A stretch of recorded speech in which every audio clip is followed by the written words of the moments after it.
We're actually going through parameters where we can use parameters and filters, set calculated fields, and even custom SQL, right? Bins and reference lines. We've gone through filters. Whenever if you want to go for an example, let's say if I want to display top 10, right? I can drop any based on that specific level, let's say customer wise, right? So if you drop customer wise, or even let me create a new sheet, drop customer name, or let's say top 10 products by sales.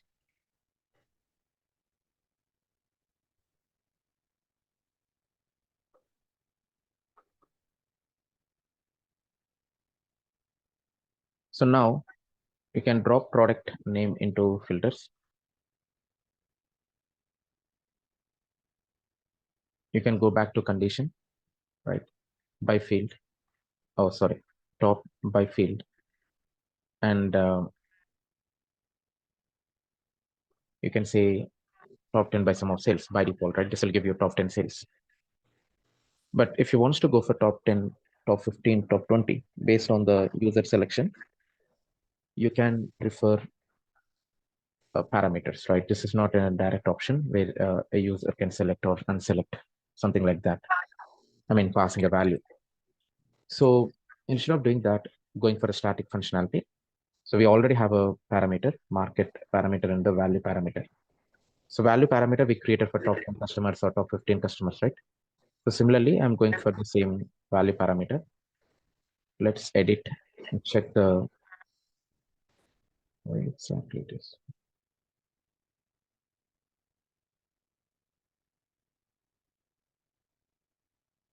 Unable to modify. It's working.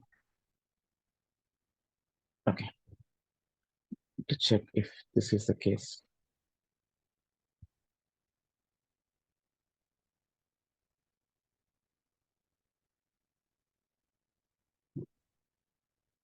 One second, I'm just moving my mouse issue. I'm not sure what is happening here. Yeah, I'll check on this. So basically, we can right click, create a parameter, correct? And you have an option to go for selection of data type, and you can see list, or you can go for range of values, right? Minimum and maximum. So similarly, right click on the product name, edit filter, and go back to top. Instead of going for the static values, you select value parameter. Okay. So now right click on the value parameter. Now that's the biggest challenge here.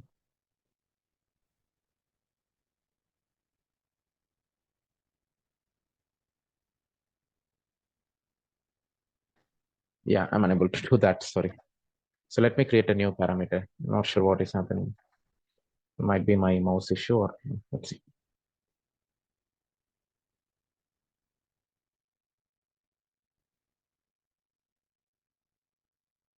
Top 10 parameter. Okay. So let's go for integer. Range. Minimum I can say 10. Maximum will go for 100. Step size will go for multiples of 10. Okay. In the last instance, we have seen five multiples. Top n parameter, show parameter control. This is working fine. I mean, the value parameter is not. Probably I created in the different data source. I'm not sure. I think yes, I created here. That's a mistake I have done. So this is not related to the location table, but probably I created the parameter here. Okay, that's fine. So now if you go back to this parameter, right? If you click this arrow mark, this will give you top 20, top 30, right? Something like that. So it's not working, right? So you have to check whether we used, it's not applied yet. You click on drop down and go for top n. Click OK. This will give you top 20. You go back to top 10. Understand, right? Yes. So we have the same concept like filter, like that is set.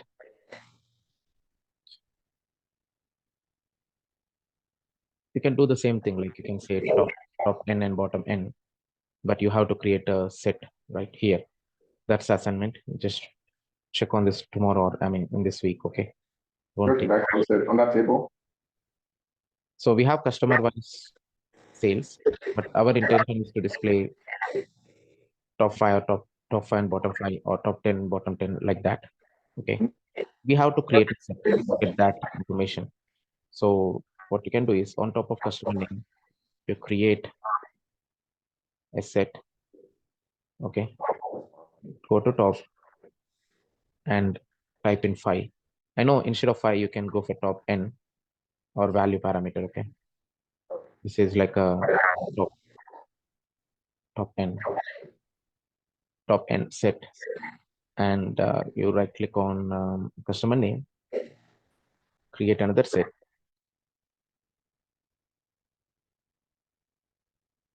This is bottom n.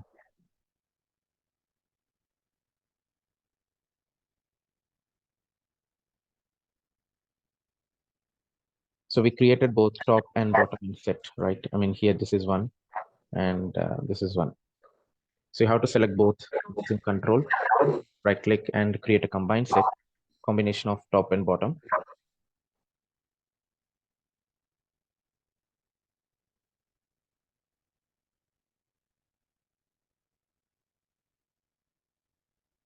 Drop into filters. This will give you top 5 and bottom 5, right?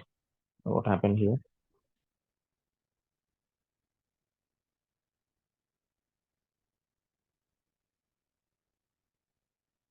Selected 5 or 10, right? I mean, so I used value parameter here. And for the bottom n, I think I'm not sure. I'm using another parameter. I should go for value parameter. So now here, show parameter. Let's go for 5. That way, this will give you top 5 and bottom 5. Like you can clearly see. Understand, right? Yes. So you have to create a parameter and you have to place that parameter, value parameter in both the set, top and bottom set. So that way, when you select 5, this will give you top 5 and bottom 5. Anyhow, we have to create a combined set to display to get this done. So if I say top 10, I mean, if I pass value 10, this will give you 10 customers and also bottom 10 customers. That's one important functionality with the set. And you might get these kind of requirements as well, like, hey, I want to see top 10 customers, even I want to showcase the bottom 10 customers as well, underperforming and best performing products like that, right? So I can also go for set combination of sets like top and bottom. Okay. So we have gone through custom SQL. Even we can apply a static filter condition like market equal to something. But instead of doing that, what we have done is like we created a parameter and we used this parameter, right? We use this parameter in the custom SQL. That is one flexibility they have provided here. But it depends. Very rare cases we are going to use this kind of filter condition. So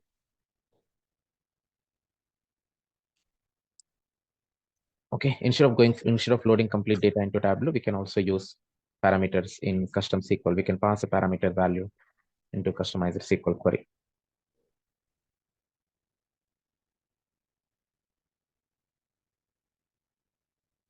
So importantly, uh, calculated fields. Yeah, calculated fields. Like we can choose a dimension or a measure or even sheet with the help of parameters. Okay, this is one of the important functionality in parameters. For an example, these kind of reports we'll see in real time. Like let's say I wants to see region-wise sales. Okay, wants to see region-wise sales. Then, for an example, if a user requested like, hey, if I wants to say customer-wise sales or subcategory-wise sales, then we have to create another report, correct, to check across subcategory level of data. And if you wants to go for category level of data, you have to do the same thing, right? Yes. So what I mean to say is, if we want individual reports, the report count will increase. Okay. So to reduce those number of reports, we have a flexibility to go for a parameter on top of dimension. So let's say if I want to say subcategory by sales, this will give you subcategory by sales. But it's not recommended, right? Every time they don't have an option to select or choose from this list.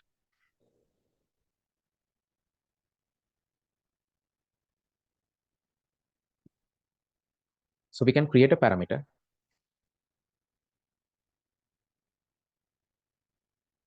Then, for an example, my intention is to select a dimension or choose a dimension. So then the data type should be string. Select list of values. You can click add, or you can see add from fields, right? But if you add from field like category, this will give you the records from category dimension. That is not our intention. Our intention is to select a specific dimension. Okay. Understand? Yes. So in that case, you can simply type in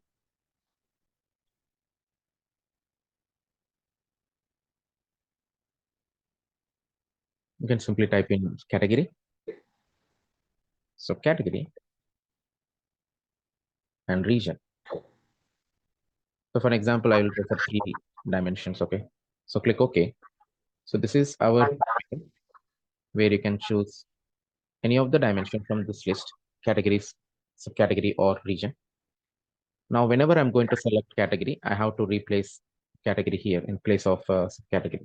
When you choose a region, I have to display region by sales, right? That way, we have to, we can write a calculation field. So you already have a parameter. Now I'm going to create a calculator field, okay? So we have to create a calculation field based on this dimension. Okay, let's create a calculator field. We can use a couple of options. Case statement and if condition. Even there might be alternate, but most of the cases we can write a if condition or a case statement. Let's try first. I'll showcase if condition again. Case parameter means choose dimension. So whenever we are going to pass category, that's what the static value, right? We have to pass. See, the naming convention is important. It's a case sensitive. Then I can say display category. When you say select subcategory, then subcategory. When region, then display region dimension. And okay, so this is like a dimension calculation. So in place of subcategory, we have to use this dimension into rows. Let me drop dimension to color. Now, when you select category, this will give you category wise sales, right? Yes. When you select subcategory, this is giving subcategory level of information. So for an example, I want to, because we never know what is the dimension here in the naming convention, let's do the same thing, like pass parameter value, choose a dimension, wise sales.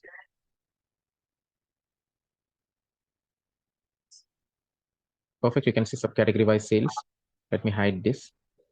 If I am going to select category here, this will give you the title as well, category wise sales, subcategory wise sales, region wise sales, right? So that's the advantage here with the parameters. You can pass a value, but calculations plays a major role. So you have to write a proper calculation field, like choose case parameter, right? This is parameter, okay? Right, case parameter, and when category, this is a static value. Whenever we are choosing from category here, from parameter, then if that name convention matches with the parameter, then we are saying that, hey, display category.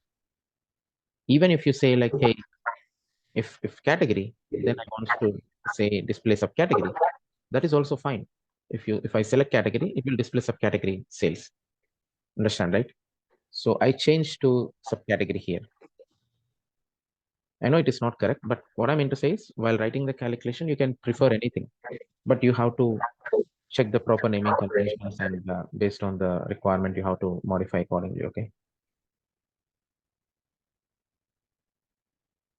Clear? Yes. So we have choose dimension, choose the dimension. That's one parameter we created. So let me take this screenshot.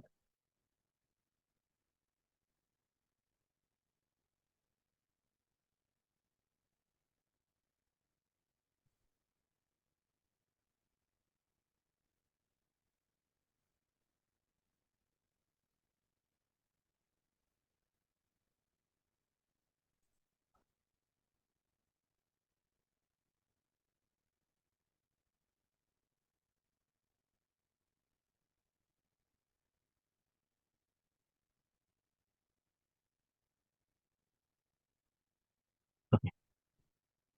Now, one of the functionality here is like if you look into the measures, right? You have only sales.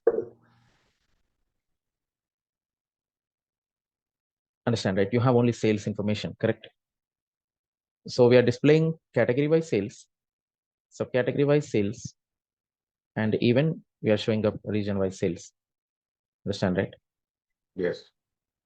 We are switching the dimension. We are unable to switch the measure because we are displaying only the static measure, sales information. So in that case, why can't we create another parameter and say, hey, I want to switch between the measures, right? This is like a choose a measure. And see, measures are, I mean, it might be a float or integer, but we are going to pass a string, right? The value. So that's the reason I'm going to type in string. So let me in sales and you can go for profit. So our intention is to select a measure, right? You can choose a measure. So if I'm going to select sales, this will display sales information here. If you select profit, this has to change to profit. But for now, we don't have the calculation and we are using static measure value. So let's write a calculated field. Can you tell me the logic, how to write a case statement for the, like choose a measure, case, choose measure, case parameter when, any idea for this? Area.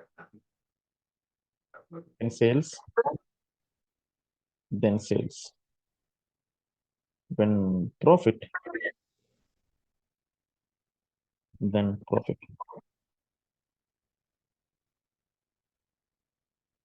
Okay.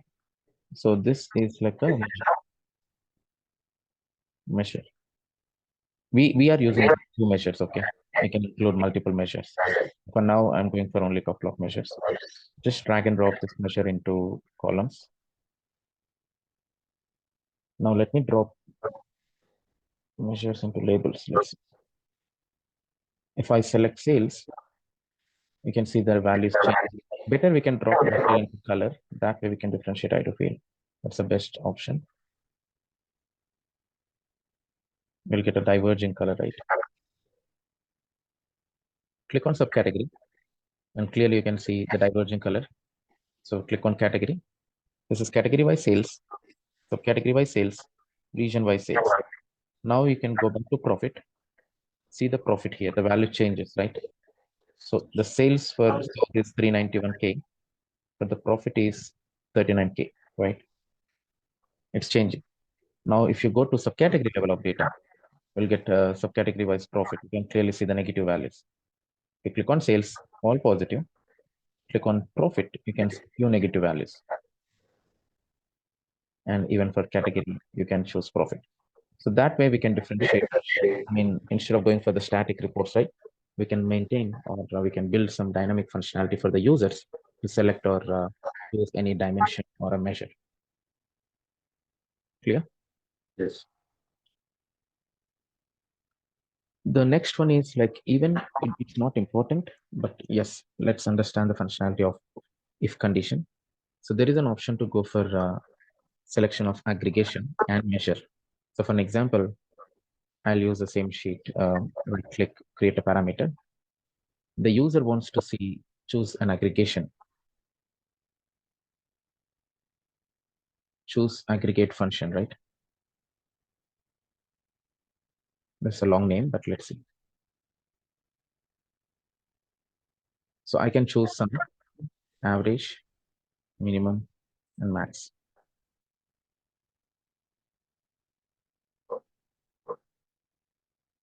Right click, show parameter. Now here, let me close this. So you can choose a dimension, you can choose a measure, but you have an option to select an aggregate function because the default is sum, right? It's showing up sum of sales. But clearly, I can switch to average, I can switch to minimum or maximum. This is like combination of these two, right? If I select max and sales, this is maximum sales. If I select max and profit, this is max of profit, like that. Okay. So we have to write a calculation field where we have to consider both aggregation and measure. So the best option you can go with is if condition. So that is the reason we'll get multiple combination. Okay. For one sales, you have to write 4 aggregate functions. For profit as well, you'll get another 4. So 8 lines of code, right? If choose aggregate function equal to sum and choose measure equal to sales, then sum of sales. Okay. Let's copy this.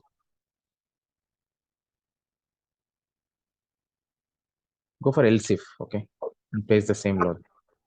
And let me edit.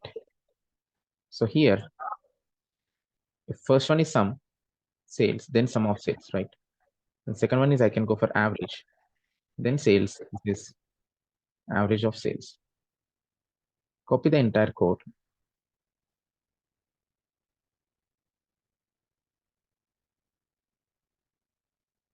And let me choose the third one is minimum or max, minimum, and then min here. The last one is max, and then pass max. So this will work for sales, not for profit. Again, I have to write a code for profit. So for this, it is sum, and measure has to change, right? Profit. Then it is sum of. Okay, let me remove this. Then sum of profit. Let's choose the let's copy this better, right? Instead of going for the everything to be modified again. At least I have this profit, and here it is also profit. I want to change that. So next average, then profit, then average of profit.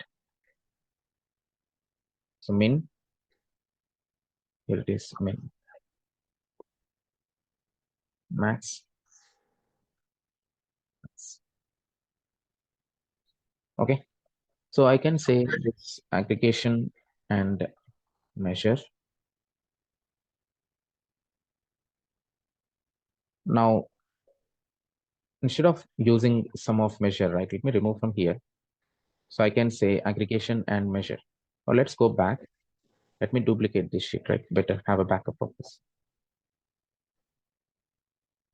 So use aggregation and measure into color. And into text, I'll replace here.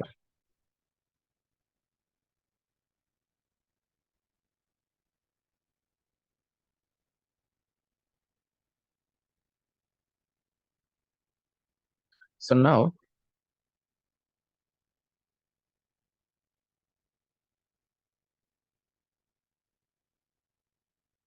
let me select category and select sum of profit, right?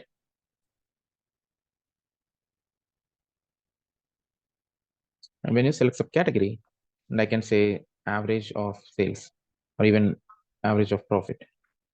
something, the color got mismatched. I mean, let me check. Oh, I'm sorry. Here you have to drop a and measure here.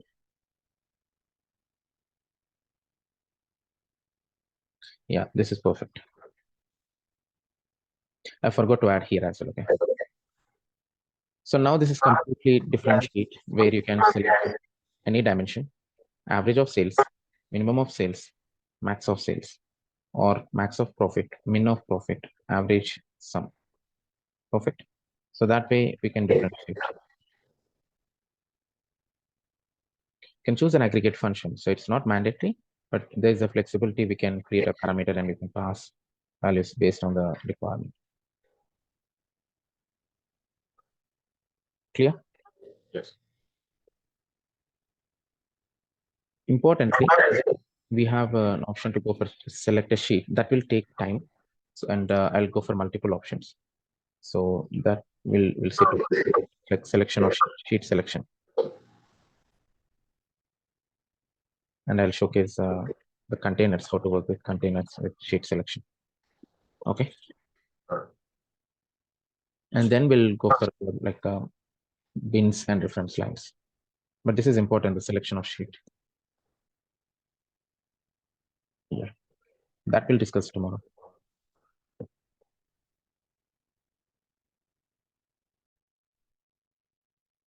So we're actually going through parameters. We created parameters on top of dimension, and we also created parameters on top of measure. And even we have a flexibility to create an aggregation. Okay. So for an example, if a user wants to see sum of sales, then we can select sum and sales, or average of sales, you can click on average, or average of profit, you can select average of profit. So that way we have this flexibility with the help of parameters. Okay. Now, so we have sheet selection. Even we can also select a sheet, like a dimension, like a measure. It depends. It depends on the requirement. But for an example, let's say if I want to switch a different level of data, I mean, with a dimension we can change. But if there are cases where we have multiple changes, right? If you have a lot many changes, the best option is to go for a sheet instead of selecting a dimension or a measure or some other options. Okay. So now when you let's create a report. Okay, let's say I'll go for subcategory level of data.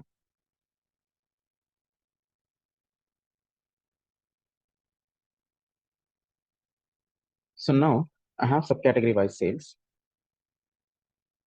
and if he wants to switch to category, we can switch that as using a dimension. But for now in Tableau, let's say if I want to use in one of the report, if I want to use category into color or region into color, and the other report I want to go for segment into color. Okay, let's say I have subcategory wise sales, and let me use segment into color. Here it is a challenge, right? So here we cannot switch the color as well, correct? I mean, we can switch the color by using parameter. We can place the parameter and the same thing and we can change. What I mean to say is, here it is static, okay? Here I want to use only region into color. Here I want to use only segment into color. Now I want to change this functionality to this functionality. It's not direct, right? I mean, if you say it is not direct, even you can say like, hey, why can't we use a parameter here and change to segment, correct? So for an example, I want to use a different functionality, right? I want to use a complete different functionality, like a different calculation, or for example, I want to go for a instead of color, right? Region, I mean, in color. So let's say in sheet 9, I want to use color, but in sheet 8, I don't want to use color, and I want to use some other calculation or some reference line. Okay, add a reference line. So let's go for average. But here in this sheet, I don't want to use any reference line. What I mean to say is I just want to use complete different use cases where we cannot do on the fly. Okay. I mean, changes using parameters. So with this particular sheet, I mean, the best example I can say is, let's say I have a subcategory wise data. Even we have the same subcategory level of data, but I want to display in a line chart. This is not possible, right? Line chart, we cannot, there is no option to switch the charts using parameters. You understand it? Yes. There's an option. The only way is like you have to manually select from here, drop down, and how to select from there. But when you go to presentation mode, the users don't have a flexibility. Even they don't have options to select or unselect the data. So that's a challenge. This is one good example where you can switch. So let me name it as a bar graph. Here it is line. So that way we can differentiate. I'll create one more visualization with area graph.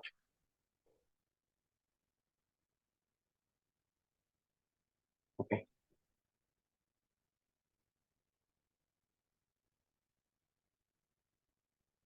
See here, we're not getting directly area graph. What we can do is convert into bar graph, then come back to the marks card, select line or select area. So which is possible.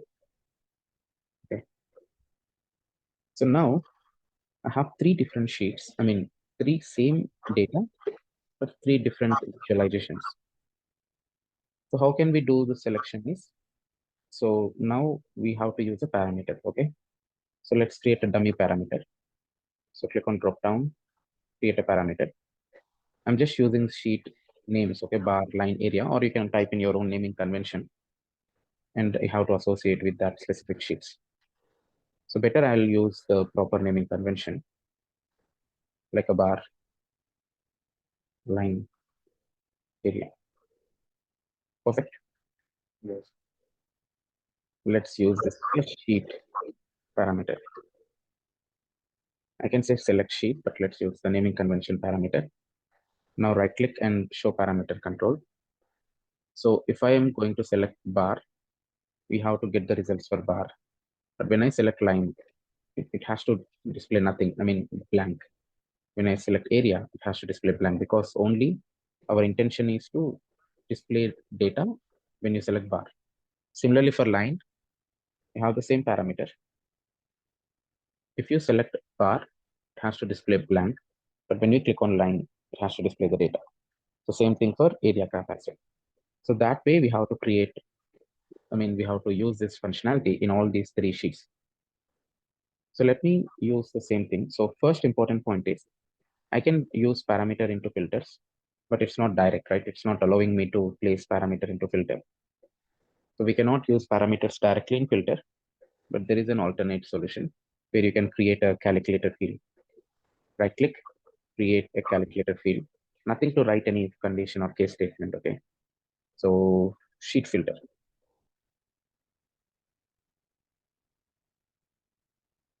Because if I use the same thing in filters, I can directly select whatever the specific information. See, I used to use custom value list, but even this one is also going to work. But in the latest version, it's not working as expected. Because when we edit filter, what exactly it is selected? Bar, correct? But when I select line, what is happening here is it clearly changing to line, that's fine, but it's selecting, it's also selected, which has not happened in the previous earlier versions. I mean, long back, understand before 20 version of 2020 or 2021. But you understand it. So I never use this option like a straight away to select the checkbox. But one of the best option I can say is go for the custom value list. You can type in, okay, bar and just click this plus button. Click OK. That's it. Now, when you click on line, this won't showcase anything. You can see, click on line or area, nothing is showing up. If you want to test, hey, why can't we display same results using line? You need to add a line here. Click OK. So when you select bar, clearly see bar graph. When you select line, clearly see you're still having the same data bar. I'm not talking about bar or line, but when you select something, it has to get the results. But not for line, right? That's we created separate sheet for line, separate sheet for area. Understand? So that way you can manually go for these options. Like that is what custom value list. That's what we discussed in filters. So this is the best use case to work on with custom value list. So repeat the same thing for line graph, right? Let's drop sheet filter into filters and go to custom value list. For this, type in line and area. Do the same thing.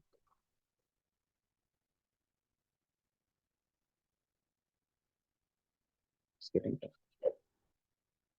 Area. Just click on add. So now when you select bar, nothing is showing up. When you click on line, nothing is showing up. When you click on area, we are getting the data. Similarly, line, if you select line, you'll get the results. The same thing for bar as well. Now, how this will work in the dashboard level? Let's do something here. Now, whenever let's drop these sheets. Okay.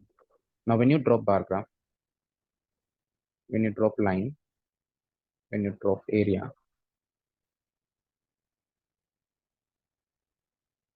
okay. Now, this is in the dashboard, right? Now you can clearly see when I select line graph, this is showing up line, correct? It's working properly. When I click on area, this is also showing up proper area graph. Clear? Yeah. But we don't prefer this because why should we place this unwanted sheets? And if you're displaying everything in the dashboard, then that's fine. But if you're not going to display everything in the sheet level, then it's a waste of space, right? Why can't we utilize the same? So that's the reason. There is another option. You can use floating. We can go for floating of the objects.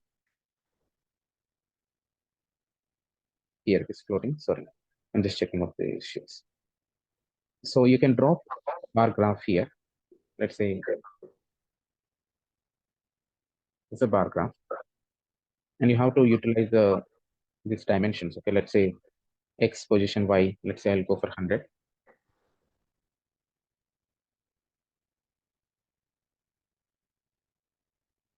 100. Y position I can say 50, and width let's say 300. Height let's say 600. Not 600. Let's go for 500. Still 500 is huge. Yeah. So let's use this 400. So this is 100. So 100 y position. Let's see 100 whether this looks okay. No. Let's y position change to 50. Height. This height. This is just an example. Okay. 100, 400, 400, and 50. Right. So what I'm going to do is let's drop the same line graph here. Even I can change. I mean hide the title. Now this is line graph, right? We selected line. Let's say if you select line, this is the line graph. Now change the dimensions of this positions. 100, 50, 400, 400. Perfect. Now let's do the same thing for area graph. Let's pop area here. And let's change the same dimensions for the same. So position 100, 50, 400, 400. Perfect. So now if you select bar graph, clearly it's showing a bar. If you select line graph, clearly it is a string line area. Understand, right? So it is working properly. I mean, as expected. But one big challenge here it is. One of the biggest challenge here is when you say, I mean, when you mouse over, right? It's clearly it's working. Like you can select, right? It's select and it is interactive. But when you say bar graph, and if I'm typing, if I'm selecting, let's say I want to see the data of shades or copiers. If I mouse over, it's not showing up clearly. You can see the tooltip is not coming up. Understand, right? So I'm unable to interact with this, even for line graph, unable to interact with this. Clear? So what is the challenge here is we are overlapping one sheet on top of other, right? That's what we have done, correct? So instead of doing that, we have a concept called as containers. Okay, this vertical container or horizontal container. So let's say if I use vertical container, I can drop. So what is the message? Hold down shift to drop floating objects. So for an example, I'll utilize this space. And let's go to this one. You can use shift button, drop into this container, okay? You need to hold the shift button, drop bar graph into this container. Let's better hide the title. Now, when you drop, I'm selecting, you select the container, okay? How to select a container? You can see select vertical container and drop, and again you need to select the shift button and drop the line graph below the sheet. Okay, you can see the gray colored one, right? You're getting this. So it's not working. It plays somewhere. It's not working here. So let's try the same thing. Drop. Now let me drop on top. Perfect. It's working fine. Let me hide the title. Let's do the same thing. Use shift button. Let's drop on top. It's working fine. So within the same sheet, within the container, I placed two sheets, right? Total three sheets. Now, whenever you're going to select line graph, this is clearly showing up line. When I click on area, this is showing up area. Let me use entire view. Perfect. So when you select bar graph, it's displaying bar, line, and area. And let's check the interactivity. Can I select? Yes. Can I click? You're getting tooltip. Yes. For line graph, can I select? Yes. It's clearly showing up and it's interactive. Even the same thing for area graph. Perfect. So this is what one of the advantage with containers.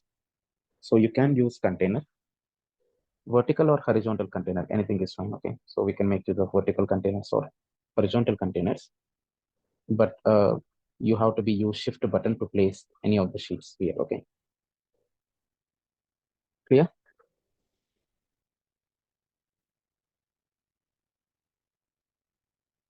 Any questions on this? Okay. The dashboard, the question regarding the dashboard is created because we use sheets, right?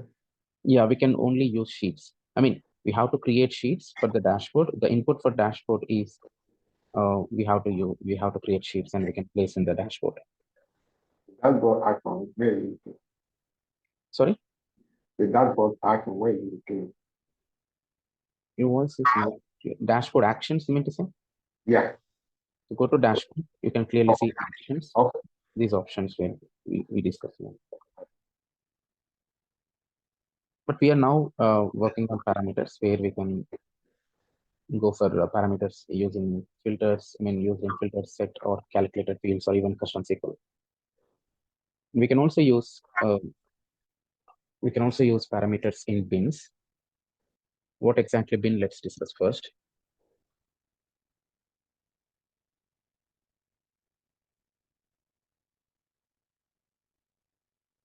So there is a straightforward option to go for bin. Let me show that.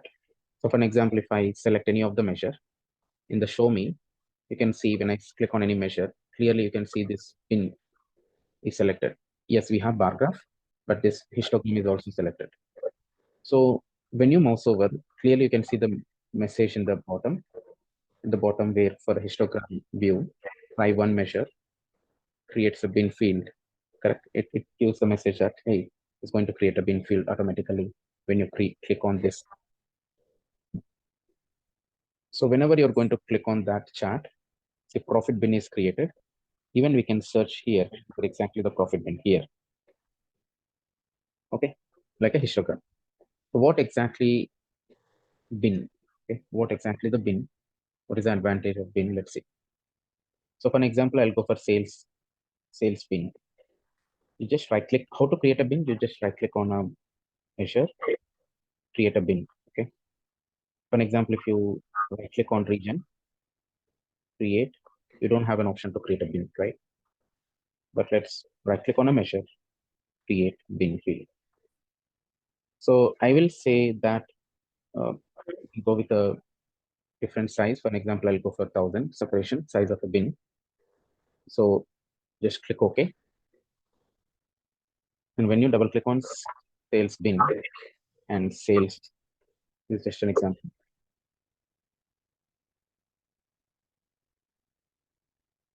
Okay, let's create a text that we'll understand. Okay, so when you click on this chart, right, this is eliminating the null values, but let's don't showcase that straight away for now. Now let's understand this way. Okay, so what exactly the size of a bin we created? 1,000, right? You can see 1,000. And here you can see the maximum value is 22K. So minimum value is 0 point some decimals. Okay.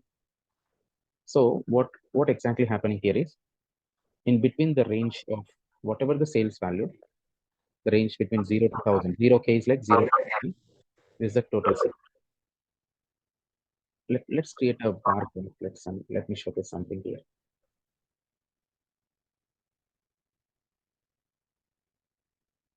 Now, for an example, if you look into this is the total sales. Okay, let me go into labels. This is the total sales, correct? Let's understand the last one. In the range of 22K, there is only one. I mean, you can see 22,638. This is 17,000. So here in this particular bucket, the range of values, we have only one particular product with 22,000 sales. So for an example, if you want to verify, I'll clearly showcase. Here it is 13K, right? It is 13,000 is like 13 to 14, not exactly 14. But because of the decimal value, it's showing up 14, but actually it is not 14,000, somewhere 13,999 point something. If you go to format and change to decimal, number custom to decimal value, it's not 14,000, right? You can see clearly 13,999.96. Because of rounding, it's showing up 14K. Understand, right? So let me showcase a very good example. We can create a, but we don't create group on top of measures. But how it is going to help is, group is like it will clearly showcase the lowest, I mean, individual level of data, right? So what exactly the value here? 22,000. Here it is the same, 22638. What is the next available value? 17,000. What is the next available value? 13,999. Clearly we have this value. This 11,000, 10,000. Let me go to the format. It's not showing up all the values, right? Let's change the format to 8. Let's see. Yes, perfect. It's showing up. Now, let's create a group. This is just for a testing purpose. I want to explain, showcase the importance of the data, how it is grouping. Okay. So what is happening here is, for 10,499, here it is the same, right? But what about 9K? In 9K range, why it is showing 28?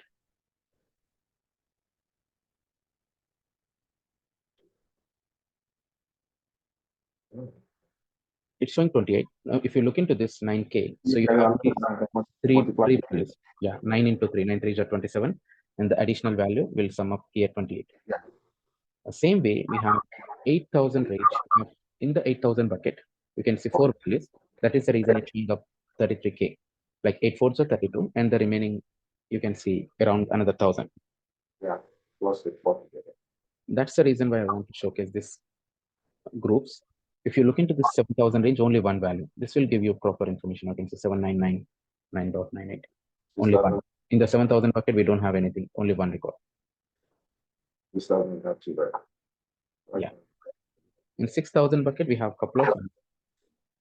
So you can clearly see 13,000, 6,900, almost is 7,000. And this is 13,000 change.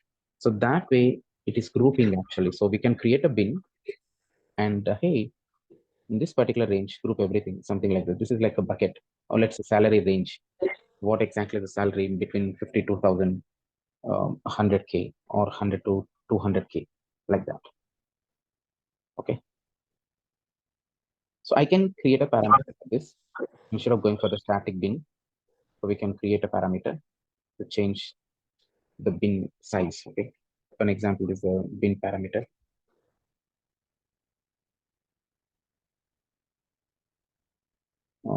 Not string, sorry, integer. Let's go with a range. So minimum, I can say at least 500. Maximum, you can say 5,000 or it depends, 3,000. Okay. Even 5,000 is also. Step size, I'll use 500 multiples. Every time it will add 500. So right click, show parameter. And in the bin, go to sales bin, edit. Instead of 1,000, let's use the bin parameter. Okay. Let's use a parameter.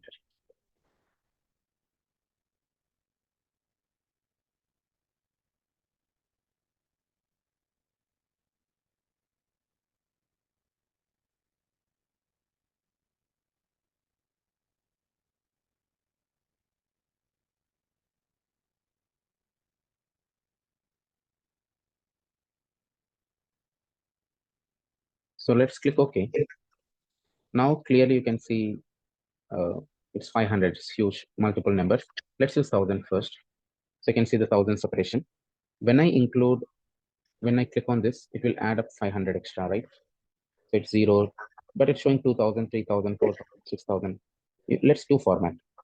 Let's go with a standard number, okay? That way we'll understand. So what is the size of a bin? 1,500. And clearly it's showing 0, 1,500, 3,000, 4, 5, 6,000, right? Clear? So let's say now the size of a bin, if I modify to 2,000, this will change the size of the bin to 2,000. 2,500, 3,000, 3,500. So that way we can change the size of the bin. Okay. Okay. Any questions?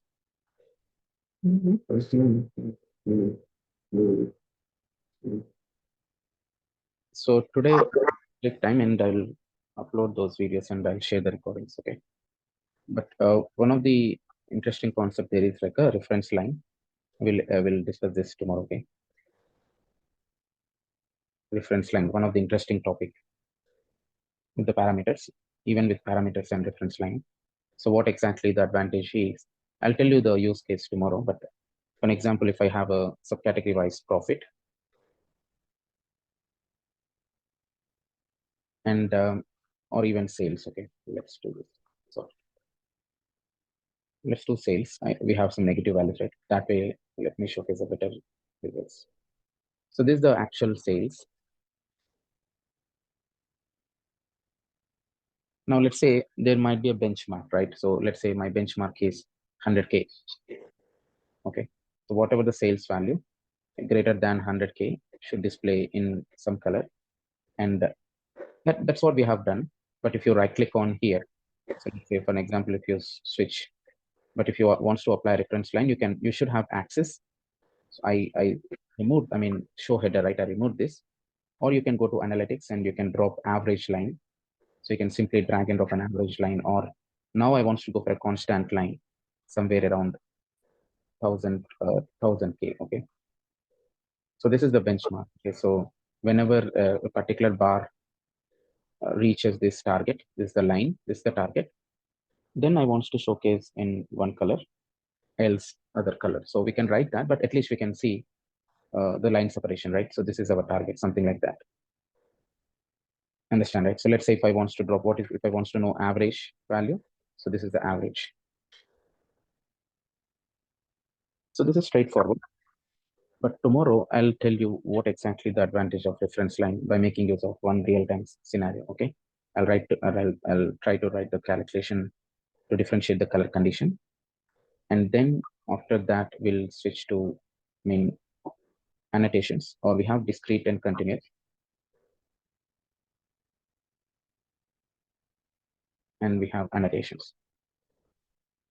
So once we're done with annotations, we'll go for the data blending. Okay. Sorry. But we'll discuss reference lines tomorrow, and then we'll start discrete and continuous, those options. And we'll have to do. So that we can. Your voice is, or let me call you. Okay. Let me call you. No, tomorrow I'm ready tomorrow. On Saturday and Sunday. Oh, okay. You are not available tomorrow. No, I'm available tomorrow. You're available tomorrow, not on Saturday and Sunday. Saturday, Sunday, I'm good. Okay, sure. We'll connect tomorrow some more time. Okay, tomorrow is not bench. All right. So, I mean, generally we have gone through a basic reference line, something. If you right click here and let me remove. So you have an option to go for analytics. Here you can see reference line, or if we can also use constant line, right? When you drop table level, so for an example, 100K is my target, something like that. So there's a benchmark. You can use that as a reference line, right? This is a benchmark. So when you right click on axis, even you can see a remove edit reference line and add a reference line. Okay. You can also add a reference line from here. So one of the interesting topic here I want to focus is, even let me focus this, it's a constant benchmark, right? It's 100K. So we can say that like this benchmark, and we can write a condition that would field if sum of sales greater than or equal to 100K, then like green, right? Else red. Some sales indicate. So when you drop this, this will give you an idea where the benchmark, and whatever the value greater than, or whatever the bars greater than this particular line are showing up in one color and remaining in another color, right? Even we can change to the actual color code like green and go for red. Perfect. But let's say the requirement is to change the benchmark. For an example, hey, if my benchmark is 150K, so let me edit the reference line here. The benchmark is now 150, right? So then I have to change the color condition as well, right? If the benchmark is 150K and whatever the bars greater than or equal to this benchmark, how to display in green, else red. So we are getting the bars in green color, which is not correct, right? But it's not about static, talking about dynamic functionality. So even we can also change the benchmark, the reference line. So I'll showcase an example, then we'll go with one more real time, one of the example I've seen, which is very interesting. But let me create a parameter and go with the integer. And let's say the minimum value is, for an example, 50,000, or anything is fine, 50K. The maximum value is somewhere around. So I'm going for a 50,000 as a step size. So every time it will increase by 50,000. So if it is 50,000 or 50K, then 100K, then 150K, something like that. Okay. Why the 200K having to decimal?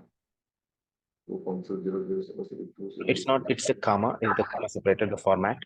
For an example, if you want to go with a number standard, this is number standard, number custom, and so include 1,000 separators, right? If I remove the 1,000 separators, so this is the display format. Here it is displaying okay, but the display format is something where you can change in the report level. So, okay, it's showing up the comma separated, but generally you have the display format here.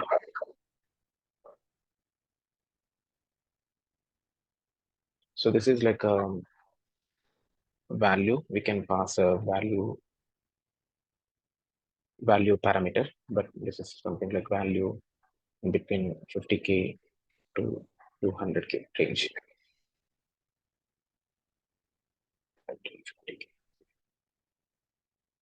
So this one. So I can use this as a show parameter and edit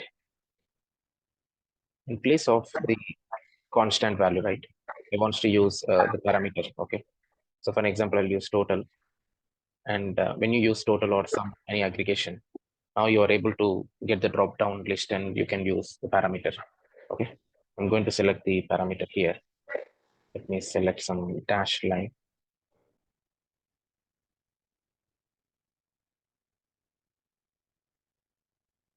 So let me use value.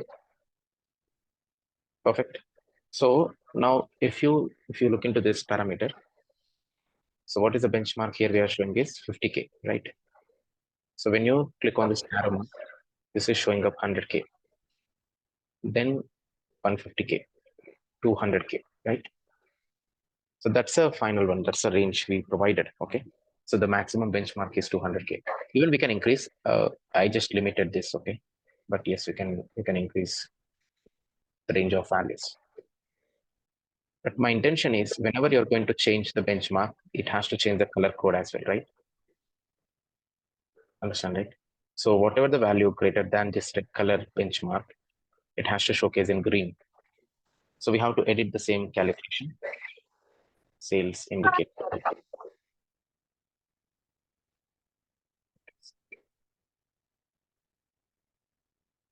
So instead of going for the static 100K greater than or equal to, just pass the parameter value 50 to 200K benchmark. This one is the parameter. So instead of passing static value, so I just created a parameter and let me use this. Now you can see the value change. The line is 50K, 500K, sorry, 50K, and the color condition is also changed, right? Now let's verify whether this will change with the parameter. Perfect. So we are getting everything under this line or in red in color. So click on this arrow mark. So you can see everything under this particular line is getting red color. So that's a dynamic functionality. That is one of the interesting topic they have, which is reference line. So we have some complex requirement I have seen in real time. I'll showcase that now. So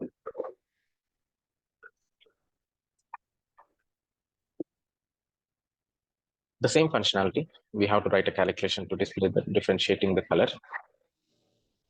But for an example, if you look into the Gartner Magic Quadrant, right? So Gartner Magic Quadrant, if you look into those, this one, if you look into this image, like it's showing up the bubbles, right? The scatter plotter chart, and there are 4 blocks here. Okay. So let me select in this one. Here, showing up 4 different blocks. It is visionaries, niche players, challengers, and leaders, correct? So Tableau consistently in the leaders block. So this is the block. So I'm using this as a reference, but not exactly this, but how I'm going to differentiate. So this block they are showing as the leaders, right? This block, this box is leaders, and whichever the technology comes under this block is like a challengers. So similarly, I'm going to differentiate the same way. I'm going to use a scatter plotter chart. So if the minimum requirement to create a scatter plot chart is like 2 measures, double click on sales and double click on profit. Let me use entire view. So you're getting profit and sales grand total, right? Now let me use customer into color. Okay, so it's not mandatory to drop in color, but I want to display customer wise profit and sales. Okay, that way we can differentiate. But I want to apply a different color condition. So instead of dropping customer name into color, drop customer name into detail section. Okay. So when you drop customer name into detail section, so let me use circle or a fillet. And let's even drop sales into size or even profit into size based on the value. We can see the size, right? Let's use this. Yeah. Okay. So now my intention is, as I said, right, my intention is to create 4 different blocks, 4 blocks, and I want to apply color condition. Got it? So now you have 2 axes. One is x-axis and one is y-axis. So when you right click on one of the axes, you can add a reference line. Let's say I'm going for average. Let it be. You can see you're getting the line over here. When you right click on profit, add a reference line. Do the same thing, average default. Now how many lines you got? This is 1. This is another line separation, correct? So how many blocks we have? This is the size of the block is huge, but yeah, this is 1 and this is 1, 2, and here it is 3 and here it is 4. We just used average, but yes, let me go with the parameter value. Okay, even if you are getting confusion over the size, let's to remove this. Let's go with the regular size. Okay, so now I have 4 different blocks. Instead of average, I need to create a parameter for sales and profit. Understand, right? I want to make use of this dynamic functionality. So let's create a sales parameter. What is the range of sales? It's like 0 to somewhere 26,000, right? 26K. So create a parameter, sales parameter, integer, range. I can say minimum value is like 0. Maximum value is like 27K, 27,000. I know here it is 26, but I'm just adding 27. So let's use 3,000. Okay. This step size. So every time it will increase by 3,000. I'll showcase that. And again, I need to create a parameter for profit as well, right? Benchmark for profit.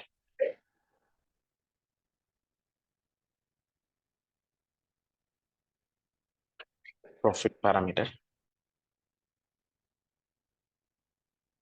Integer.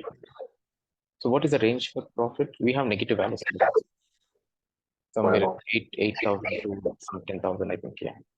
Let me use 8,000. 1,000. I'll use step size 2,000. So I have both sales parameter, show parameter control, profit parameter. So in place of profit edit, in place of sum of profit, I'll use a profit parameter here. Okay, value line. You can go with the regular line or dashed line.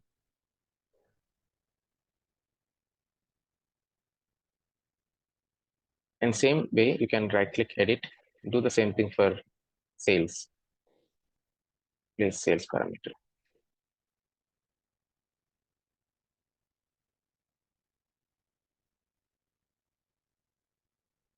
If you look into the both the parameter values, it's showing up 0, right? Showing 0, 0. Now, whenever you're going to change the parameter, let's say sales, increase the number, the offset value we created is 3,000, right? Every time this will increase by 3,000. See, when you click on this arrow, it's moving to 3,000 here. So the line is changing, the benchmark is changing. Perfect.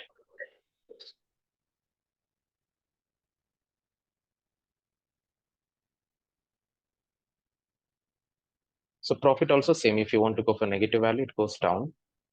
And if you want to go with the positive value, it goes up.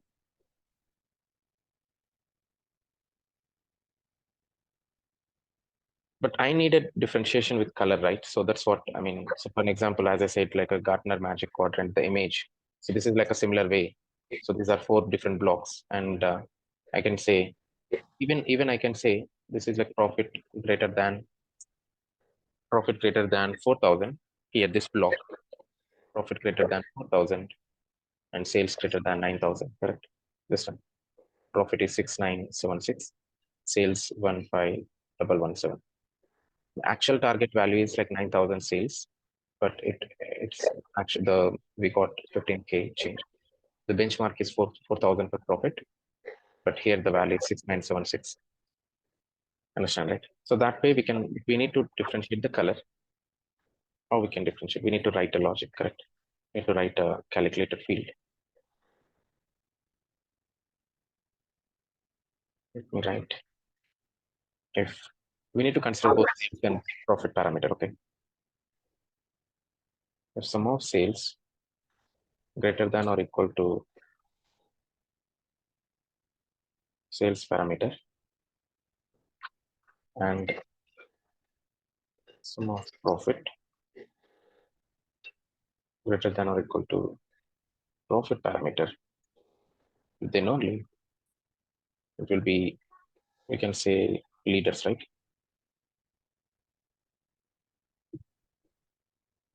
Generally, I'm using the naming convention here, leaders. Okay.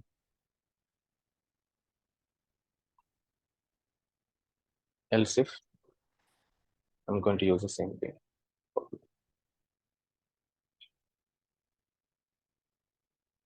Sum of sales. Here, instead of one both greater than, right, I'll change one greater than to one less than. Okay. Or both less than. If both less than parameter values, then I can say losers.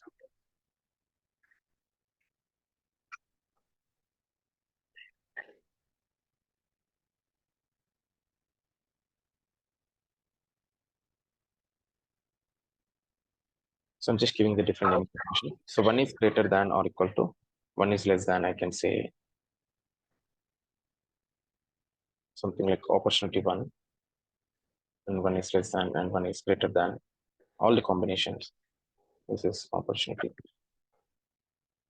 Let's say I'll use as a winners. Okay.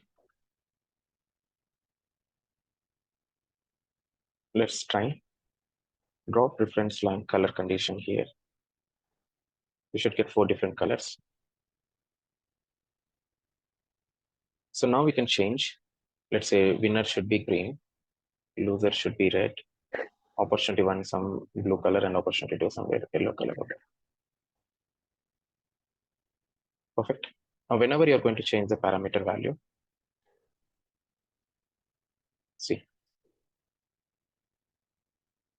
you can clearly see the differentiation, right? When you increase the sales parameter, so clearly it is differentiating with color within the 4 blocks.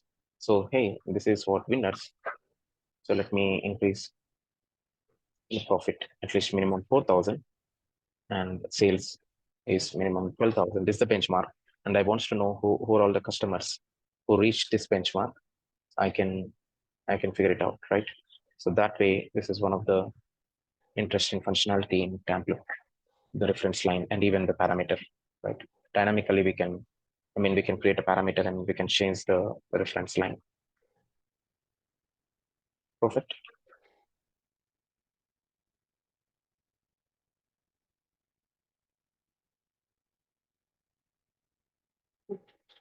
Any questions on this?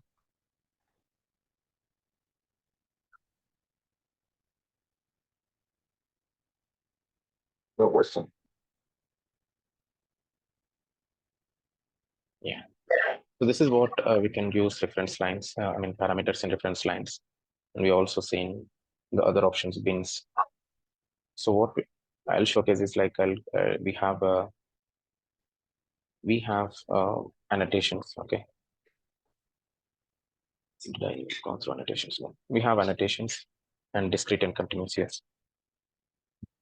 So we'll go through discrete and continuous. I don't want to stop in the middle, but we'll go through discrete and continuous tomorrow, and I'll take some more time. I know it's getting late, but I'll try to start a bit early, and I'll try to spend some better time. Okay. Boy. I'll share the recordings as well tomorrow.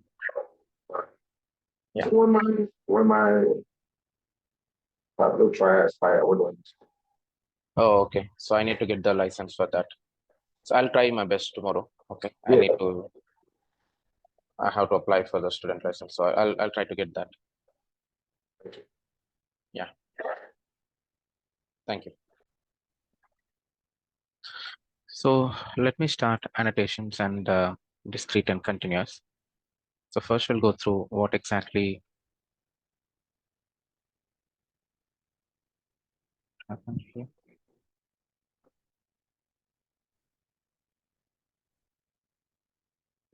Let's start with what is discrete and continuous. Okay. So we have dimensions and measures. So similarly, we have discrete and continuous. So let me connect.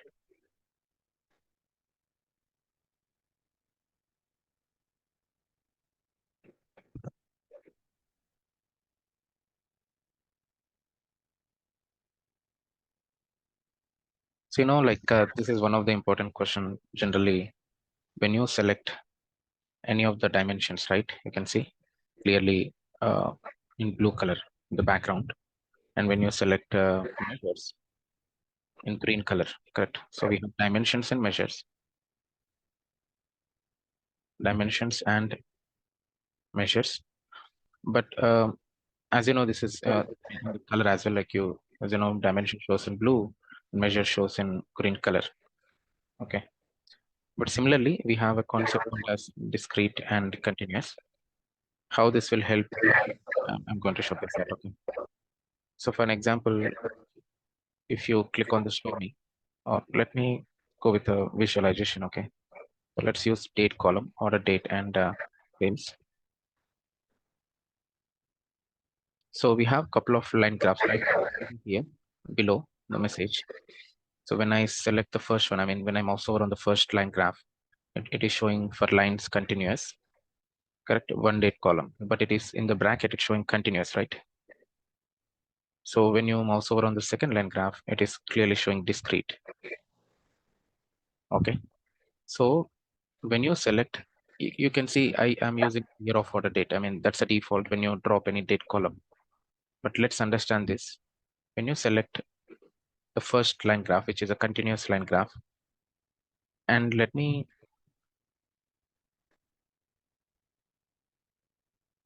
do the same thing, Control Z. Let me duplicate.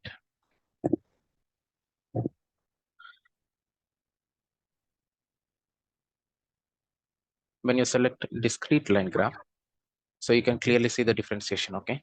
So this is a continuous, it's discrete. Default, it's not showing up the complete space, right? Not utilizing the complete space for discrete. But I can change so that I can differentiate these two. So this two looks okay, right? Same, right? Almost the same, correct? Yes. But can you see the differentiation here? In the columns, you can see year of order. Here in the columns, you can also see year of order date. You can see the difference in color, right? Here it shows year of order date in blue, and clearly it is discrete. And go back to continuous. This is in green. It is continuous. Both of them are on the same column. Yeah, same column, but differentiating the lines. When you say continuous line graph, now you'll see the advantage. So when I click on this plus symbol, this is drilling down to the next level, quarter level, but it clearly showing year-wise, quarter-wise sales, right? But when you go back to discrete, if you drill down, this will give you individual year-wise quarterly sales, right? Not a continuous line. There is no connection from here to here, from here to here. Okay. Got it. So this is what discrete, and even I'm going to showcase a few more examples. But what I mean to say is most of the cases will create continuous line graphs. If someone asks, like, no one is going to say that, hey, create a continuous line. Just they'll say line graph. That's a default line graph. That is what continuous line graph. Okay. But specifically, if they show something like this, hey, I want to create something like this kind of a line graph, then we'll go for a discrete line graph. Okay. Got it. Even I'll showcase an example here. So let's say I have a subcategory wise sales. Okay. Or even, so you have some negative values here. It's subcategory wise. Here there are some negative values. So whenever we have some negative values, then I want to show some indicator, right? So for an example, we can write a calculation and we can showcase here itself. But if you have multiple measures, there is a challenge. But like something like static light signal, where, so for an example, if I see there is an option called as marks card, and you can say circle. If you use circle or any shapes, right? If you use any shape, so when you increase the size of this marks, I mean the labels, right? So it will show clearly both shape and, let me use fit to width, sorry, fit to height. So it is clearly showing up the symbol and also the symbol and also like the value. Okay, give me a minute. I'm getting a call.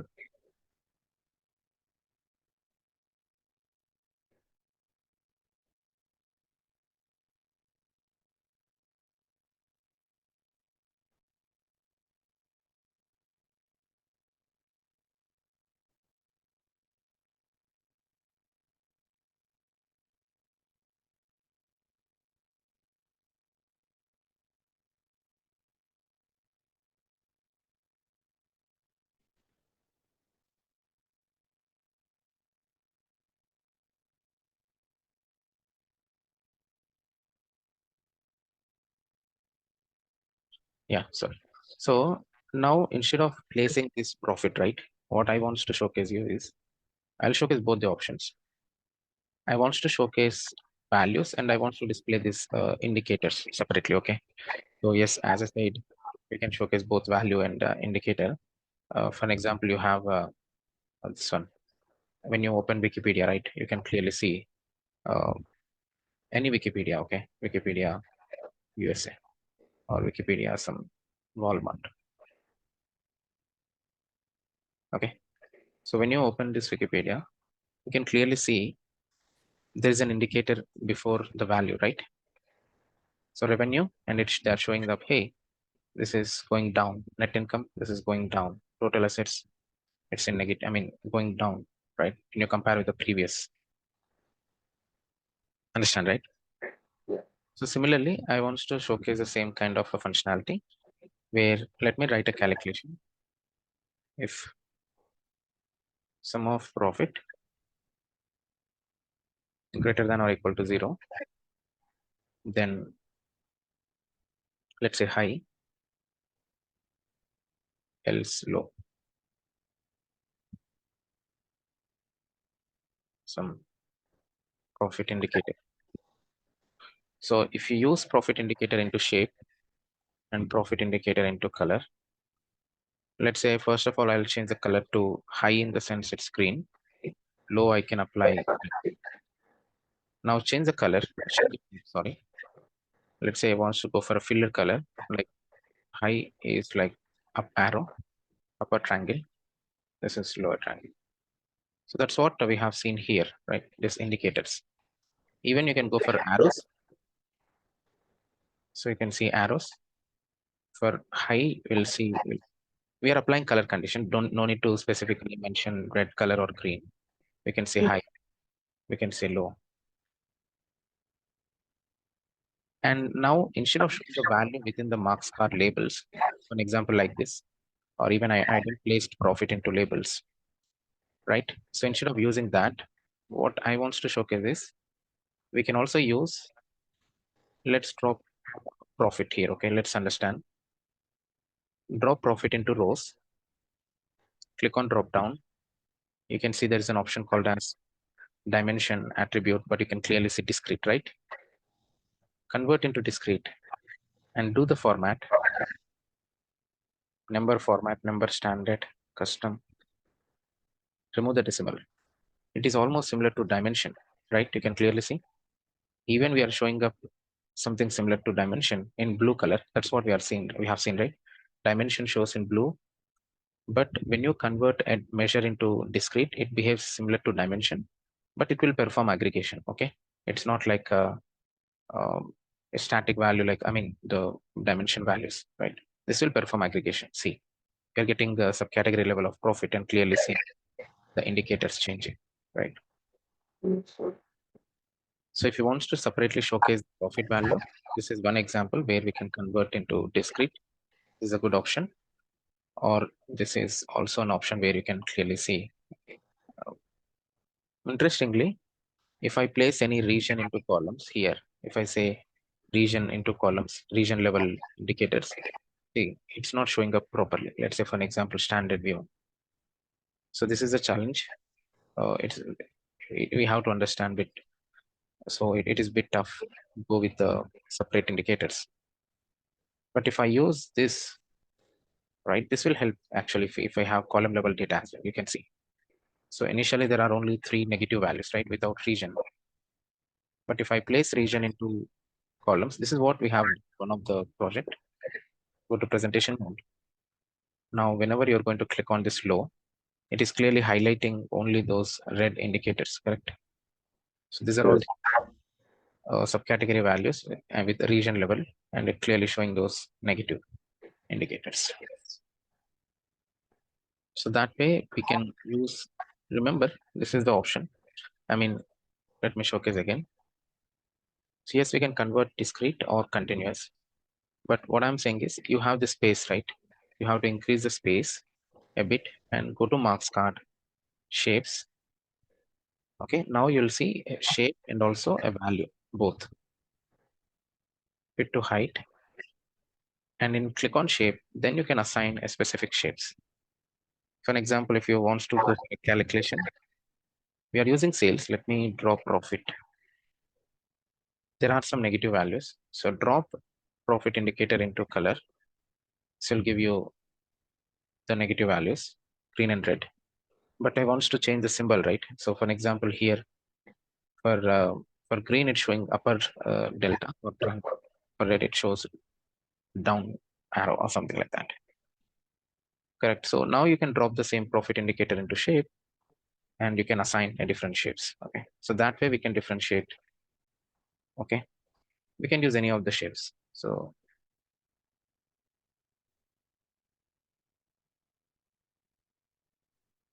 and let's drop order date. Perfect. Yes. So this is where we can use both continuous and discrete.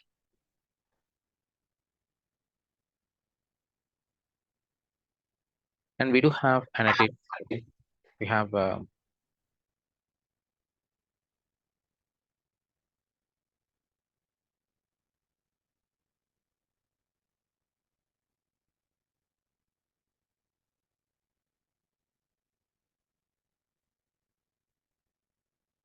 so we have annotations where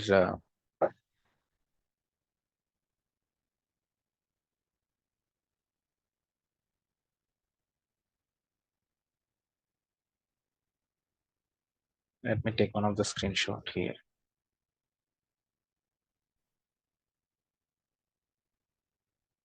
See, once I change the shape in one of the sheet, automatically it is changing the shapes right in all other sheets. So if you want to go for a different shapes for multiple reports, so we can do that actually. So we can use this is discrete. This is this color you have to concentrate.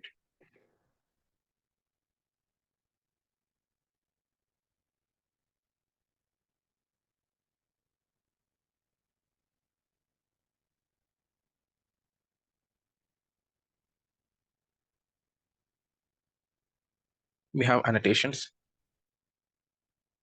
Importantly, we have marks, point, and area.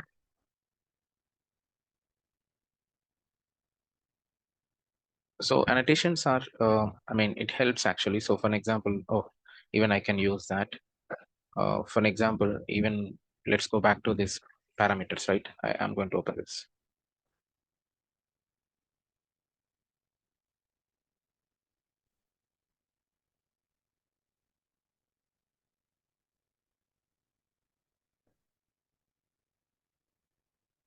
So as we discussed, right, this one example where we can pass a parameter value. Okay. So if you see like differentiation in the color, let me increase the size of the bubble. So now I want to say, hey, this particular box is something I want to name it actually so that everyone can understand. So this shows winners here. This is like losers. But you can right click here, annotate. I can use area, okay? And I can say winners. It's clearly showing up here. So you can manually change something like a text box, okay? So that, So you can name the bosses. sorry? I said you mean you can name the bosses according to Yeah. the So that helps actually. This is possible. I mean, we don't have a text box placed in the sheet level. Even in dashboard, it is possible. But by making use of annotation, we can use something like a text. Even if it is a static, we are changing the color based on the reference line. But if it is static, something like a Gartner Magic Quadrant, so we can do format.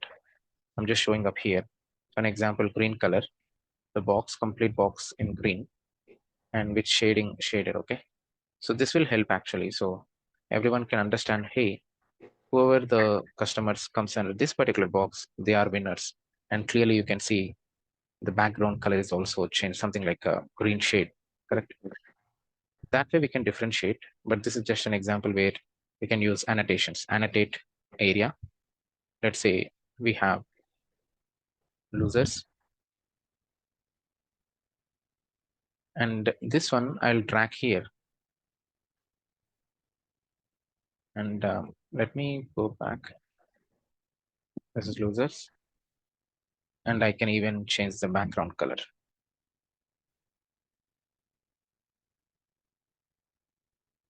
This is just an example. Okay.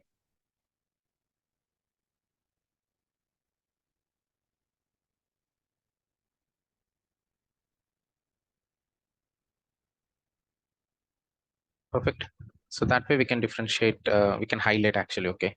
Even we are using text, and we can also apply some background color, something like a shading. Okay.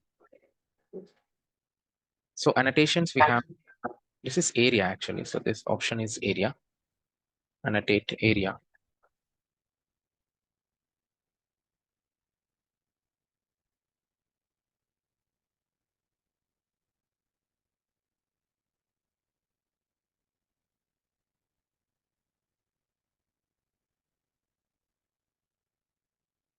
So we do have like marks and point. Marks plays a major role. I mean, marks helps a lot. Most of the cases, I mean, if you are going to use annotations, that means majorly we can use marks. So for an example, I have a, so category wise sales or profit. Let's create a bar graph. Now let's say if we sort it out, right? And we can say this is the maximum value and this is the minimum value, correct? So even we can write a calculation to highlight, but just to highlight with a something like a PowerPoint presentation where, hey, I wants to display something. This is where I wants to highlight as a, I mean, just to annotate, just to showcase the naming convention. So when you right click on the white space in the sheet, annotate, the marks is disabled, right? But when you right click on the bar, sorry, annotate mark, okay. And you can see, even if you wants to go with a proper naming convention, that's fine. I mean, proper naming in the sense, if you wants to include some set of information, hey, this is the highest value. But this is static actually. So let's say in future, if phones comes into top, this doesn't change. Okay, this is annotations are static. So this is what we can manually create an annotation. You just right click on fasteners and say annotate mark, and this will also highlight. So we can show that, hey, this is the minimum value and this is the maximum value, right? Even we can Yeah. do the same format. For an example, for the maximum, I can say green, and for the minimum, I will go with red, something like this. Okay, but if you apply the filter condition, still annotations will work. Okay, let's say I will apply filter. When you go back to specific region, let's say I will unselect central. Let's see. Now you can see phones is in top, right? Shades comes into second. Unselect east, south. Now shades are top. Got it? Yeah. So this the value is also changing for annotations. The value is also changing 142K, 249K, right? But the only thing is if you apply any filter on top of this, let's say if I exclude this value, it won't applicable to this default. Understand it? We won't get this particular, let's say I'm right click and exclude. It's not applying the annotation to the other one. It is static. So if you want to create annotation for multiple labels, marks, just go to annotate, mark. So you'll get for each and every marks label, right? So you can see annotations. So that way we can create, but it depends on the requirement where if you want to create an annotation, you can do that.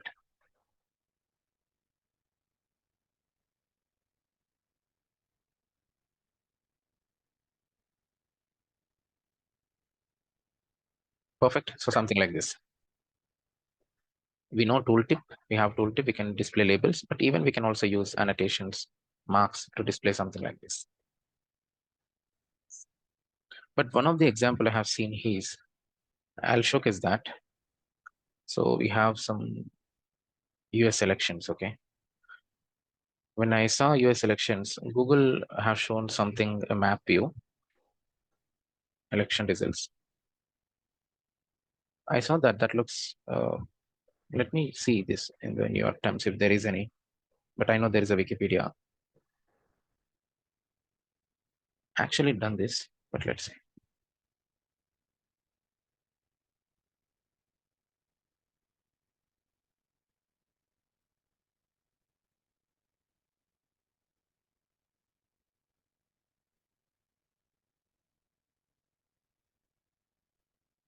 So if you look into here, some of the state names, right? If you have a long names, they're using state codes actually. So that way they are fitting here. Let's say here you can see Maryland, right?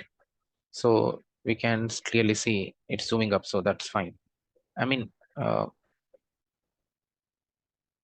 what exactly I'm saying is, let's go to this Wikipedia.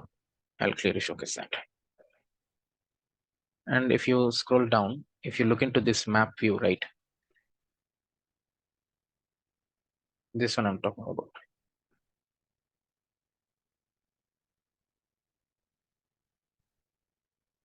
Okay, I'm talking about these states.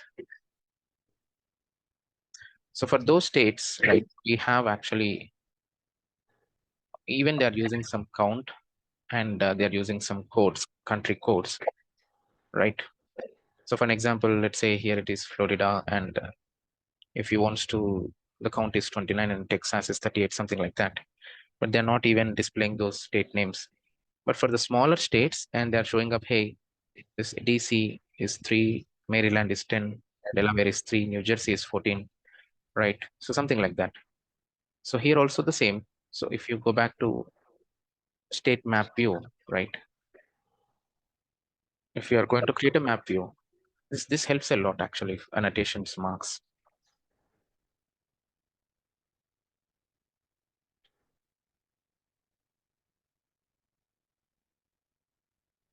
Okay.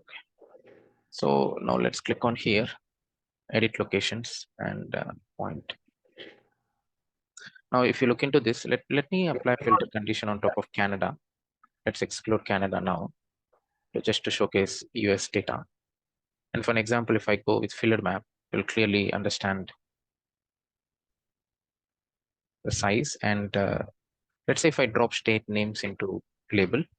So if you go to presentation mode, clearly you can see most of the state names, or some of the, not most, sorry, some of the state names were not visible. For an example, even New York is also not displaying here, correct?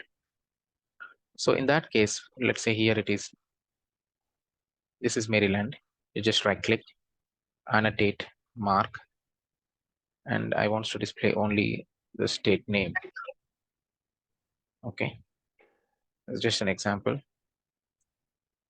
Now you can clearly showcase that point to, even you can format in the presentation mode, but you can format with proper indicators, right? So this line shapes and everything, you can do that. So this is New Jersey. And if I want to go with a naming convention, I can use annotations, right? So that way we can create annotations and we can showcase the information belongs to that specific smaller states, because there is no space to display those names, right? Here it is New York. You can right click and you can create annotation. And we can, as I said, we can format. We can say shading, and even there is a line. You can say you can apply some line color black or dashed lines, end of size, something like that. Or even you can see rounded corners, border. If you want to apply some border, you can see border. Open arrow or closed arrow, you can do that. So this is where you can clearly showcase, hey, this is what Maryland. And if you want to display some value, we can also do that. So if you want to display sales into labels, we can display. And even whenever you are going to create annotation, you'll get the measure value as well. So for an example, edit. So here you can insert sales, clearly shows the Maryland information, correct? Clear? Something like this. So even we can create multiple, see for North Carolina, it's not displaying, right? You can see annotate, mark. This is just an example where we actually used in one of the POC. That is the reason I know the, see, I mean, you can remove this state names and sales. Perfect. So for the smaller states, we can do that. Similarly, whatever the US elections we have seen, similar to that, we can also create annotations. This one, you can display the information somewhere in the dashboard if you have a space. Exactly similar kind of a map we created here, right? And I mean, not exactly the same. We know we have different color condition, but we are doing the same here. We are using annotations to just to showcase the information for those states. Clear? Yes.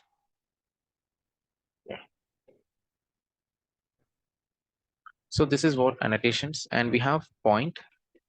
Point is not much important because when you look into this, for an example, I'll create a report. Let's say scatter plot, or let's say scatter plot chart. So if you see what exactly happening is, right click on anywhere, you'll see annotation point. Okay. So at this particular point, the value of this coordinates is profit 90K and sales 102K. Okay.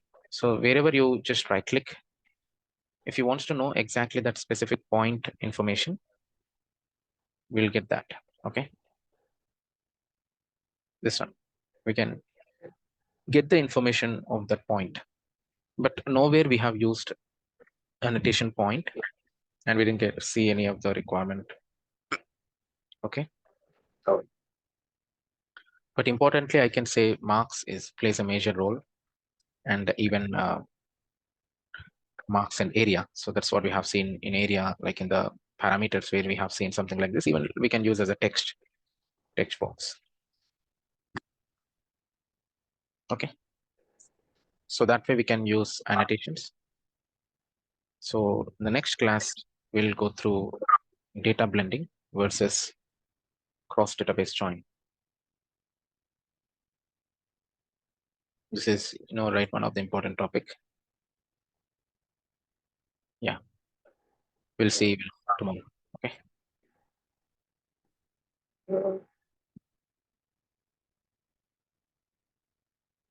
Any questions, Fred? No question, basically. Interesting. You said we're going to set up a student. So we actually going to discuss data blending and cross database join. Okay. So we generally have cross database join from 10 plus version. Before that, we don't have a cross database join concept. Okay. So we have only data blending, but from 10th version, they introduced cross database join. It's almost the same, but yeah, let's see the differentiation. What exactly data blending is? So we can create or creation of reports, right? Create sheets using multiple data sources. Okay.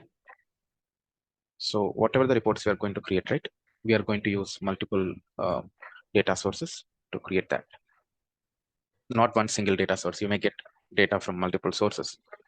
So by making use of those data sources, we have an option to create reports.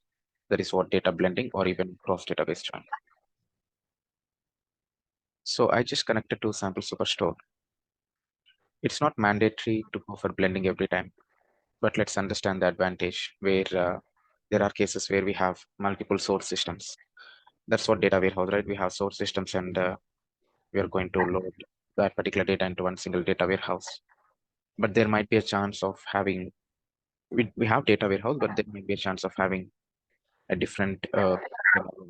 And if you wants to connect, right, we can straight away, connect, and we can reuse. Internally, it is a join between those two data sources, or a particular table level. Okay. So as I said, we can create sheets using multiple data sources. So for an example, now I connected to Superstore. So let me connect one more data source. We have a Microsoft Access coffee chain. Okay. Let me do coffee chain.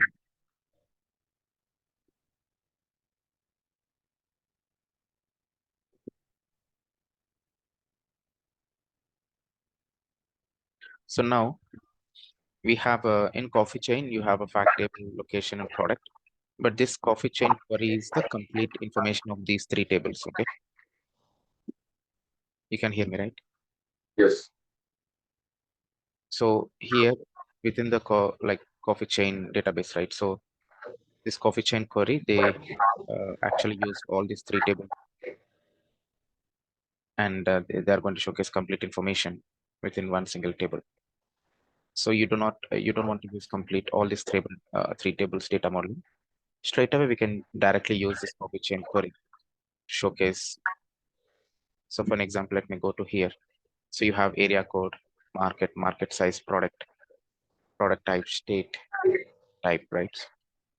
So if you go back to fact table,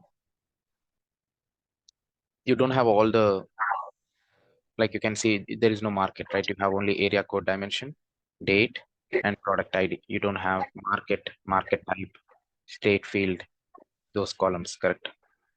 So if you get that information, again, you have to move to main fact table to location table to get market size, and state, and also the product information as well, right? So instead of doing that, we already have a straight away one single table with all the available information. Okay, that's the reason I pulled this coffee chain. Let me rename short name to understand this coffee chain. Okay,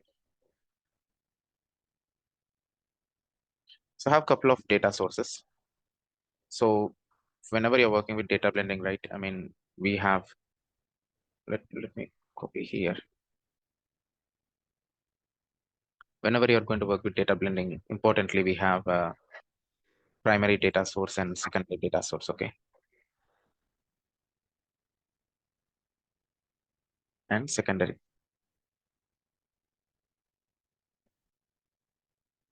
So what exactly primary is? For the first time, whatever the column you're going to pull, right? So you can clearly see there's no tick mark here, right? Just a plain data source names, right? So for an example, if I drag and drop region into rows, clearly you can see there is a blue color tick mark, correct? And if you're going to drop something from coffee chain, or let's drop double click on sales, okay, then yeah, I can understand the data is not aggregating. But what I'm saying is, like, you have a option to go for primary and secondary. Primary data source is nothing but it shows in blue color. This one, primary is blue and secondary is red in color or orange kind of a look here. Okay, so it's in blue and it's in red color, right? So primary data source and secondary data source. We can switch from primary to secondary or secondary to primary, depends on the data. So how we can prefer, so let's remove this. So I can say there is a default options. I mean, first point is like we have only one primary, okay?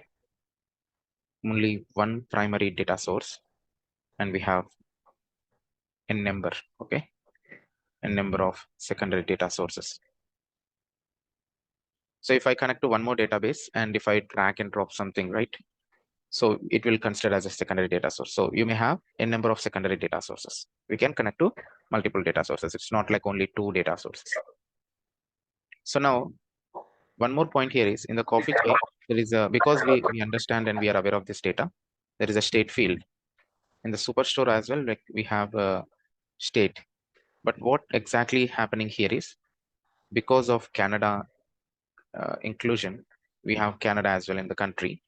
Let me drop Canada country here and you have Canada. So because of that reason, default, the naming convention it got picked is state and province, right? So you can clearly see this is state and province. So instead of state and province, even you, if you go back to data, that's what data blending, you can see edit blend relationships, right? There is no automatic relationship between these two data sources because there is no common column. Understand, right? So automatically nothing is joined.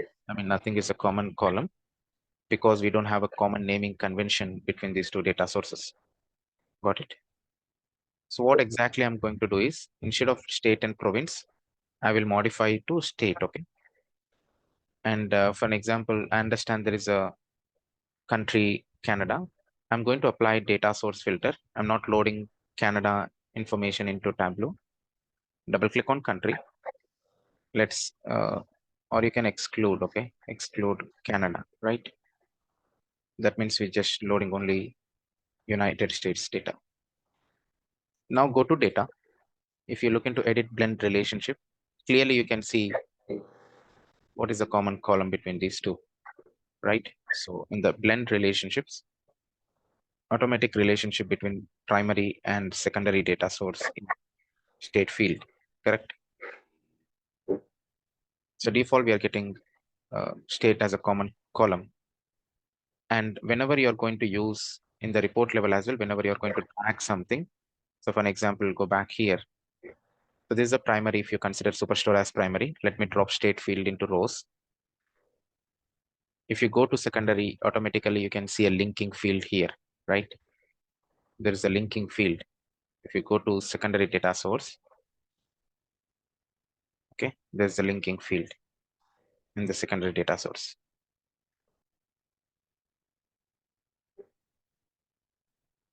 Clear? Yes. So linking field.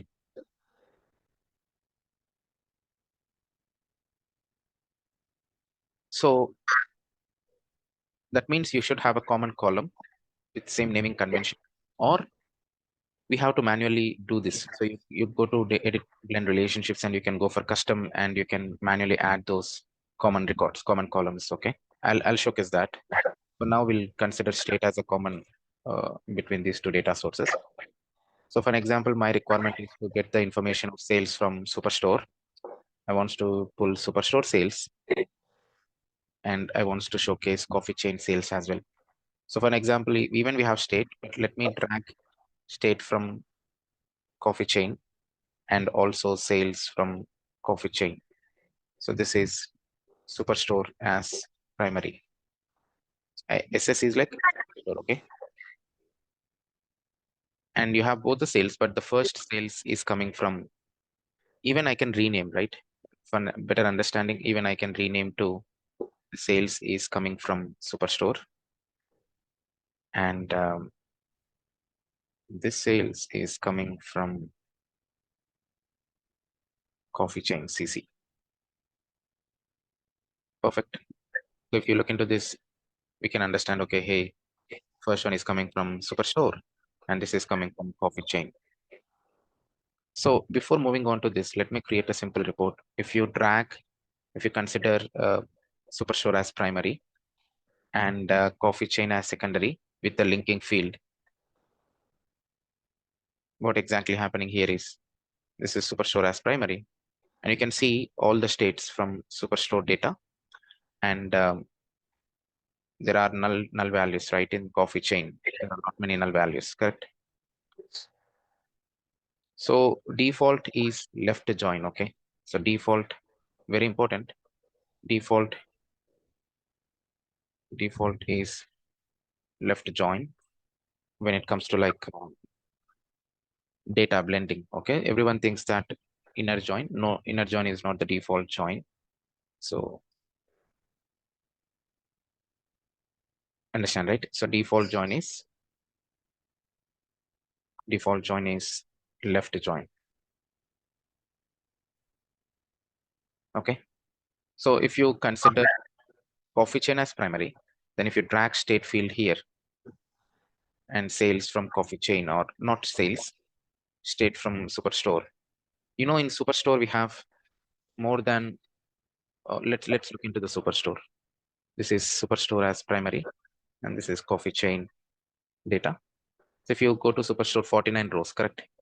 So we have 49 states from Superstore. There is no null value from Superstore.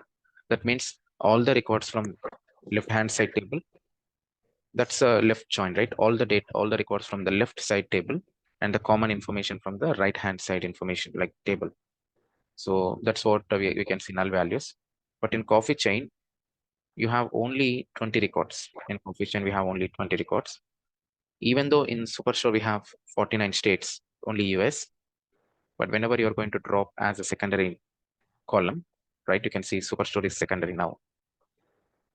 then you can see it's performing, it's not inner join, it's performing left join, right? If you want to perform inner join, if you have a null value, you can right click and exclude to get the common information, right? You can clearly see if I excluded null values, clearly you are getting 20 records.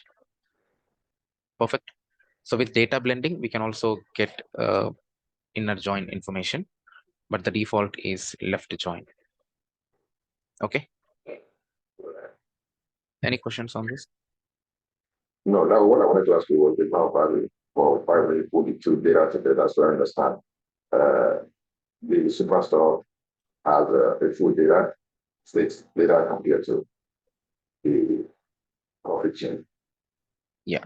So for the coffee chain, we don't have lot many states information, right? So for Yeah, coffee chain, we have very limited states. For that is the reason whatever the data available in the superstore, with that combination, that common information, we are getting the coffee chain states information. Now here it is null. That is the reason we are getting nulls. Okay. yeah, And also, if you look into the first report, wherever you have null values, coffee chain, you can clearly see nulls here. Wherever you have nulls here, here is also null value. So this is sales underscore CC is like coffee chain sales, which are displaying null values. so but if you have this uh, superstore sales, you will not have no value if you do that, right? In Superstore, we have data for all the states, right? So for an example, that's what, if I remove this, this is only Superstore. And if you go back to sales from Superstore, you have Right. data for all these states. That is what we are displaying here. So we are displaying Superstore sales. That's the reason I just named sales underscore SS. That means it is coming from Superstore. Sales coming from CC, it is coming from coffee chain. Yeah, Now understand this, like we can also go for multiple linking fields. So for an example, it's not required, but let me duplicate, or let's go back to a new sheet. I'll come back to this. Okay, this is the important one. So what I'm saying is, even we have a, let's say for an example, we have different level of granularity. Let's say I have region wise. Region is also same in Superstore. And when you go to coffee chain, we have market. So both the data is same. Central is south and west. Here also central is south and west. Okay. But if I drop market here, sorry, if I drop market from here, you can clearly see no relationship, right? No relationship. You're getting some star. It got breaked. Let's say if I use this as a linking field, now it's not matching with central and central. You're getting some additional information. This is not the proper way to join, right? So if you want to go for proper linking field, if you want to use coffee, I mean, superstore dot region equal to coffee chain dot market, something like that, even go to data, edit relationships, edit blend relationships, and we'll add a custom column, right? I can choose a region from superstore and market from coffee chain as the linking field. Perfect. So we can also manually add this as a custom relationship. Okay, region and market.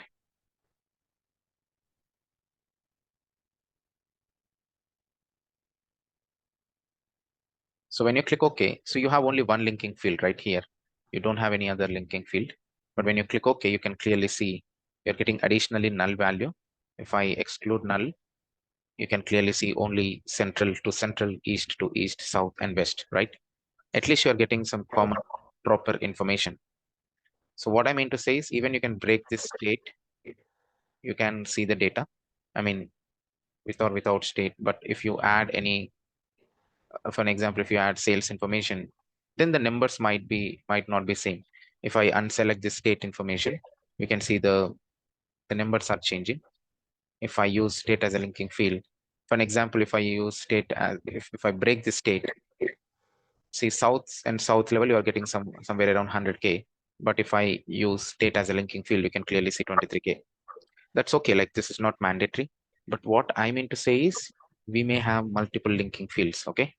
We may have multiple linking fields. For an example, at different level of granularity. Okay.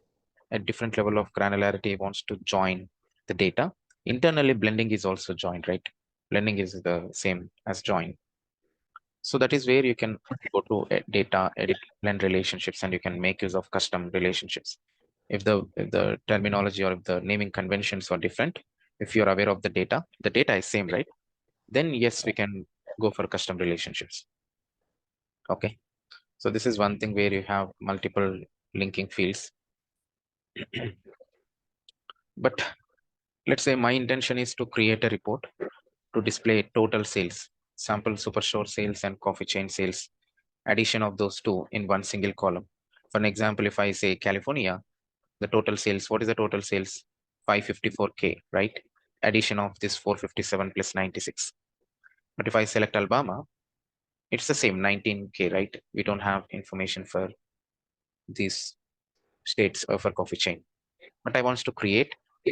So let's go to analysis, create a calculated field, just a simple addition. But let's see. So sales from Superstore, where you're creating is important. Okay, click on Superstore, analysis, create a calculated field, sales from Superstore. You can clearly see underscore SS plus sales from coffee chain. If you mouse over here, or if you're going to select, clearly it's showing up. This is coming from coffee chain, right? Because this calculation is created in Superstore data source. That is the reason it's clearly showing that table name dot column name, right? Not table name, sorry, data source name dot column name. Even though coffee chain is a table name, but yeah. So that specific data source is where we connected, right? But what is the error here? Cannot mix aggregate and non-aggregate arguments. This is one of the important error message. So you have to use whether aggregation or non-aggregation. Let me remove this sum, whether it will like consider non-aggregate. No, right? This bracket additional, let's remove this bracket. All fields must be aggregate or constant when using table calculation functions or fields from. Clearly, you can see the message. If you are using fields from multiple data sources, you have to go for aggregation. That's the best solution, right? So what I'm going to do is I can say sum of sales from Superstore plus you already have, you will get aggregation when you use a field from different data source, right? Now the calculation is valid. Okay.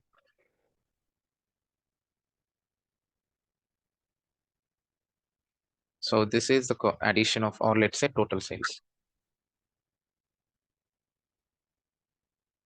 Now, when you double click on total sales, you'll get the total information, total sales, the addition of sales and coffee chain sales and superstore sales. Right, perfect. So this is what the total sales, this is what the requirement we have to do with multiple data sources. This is just an example.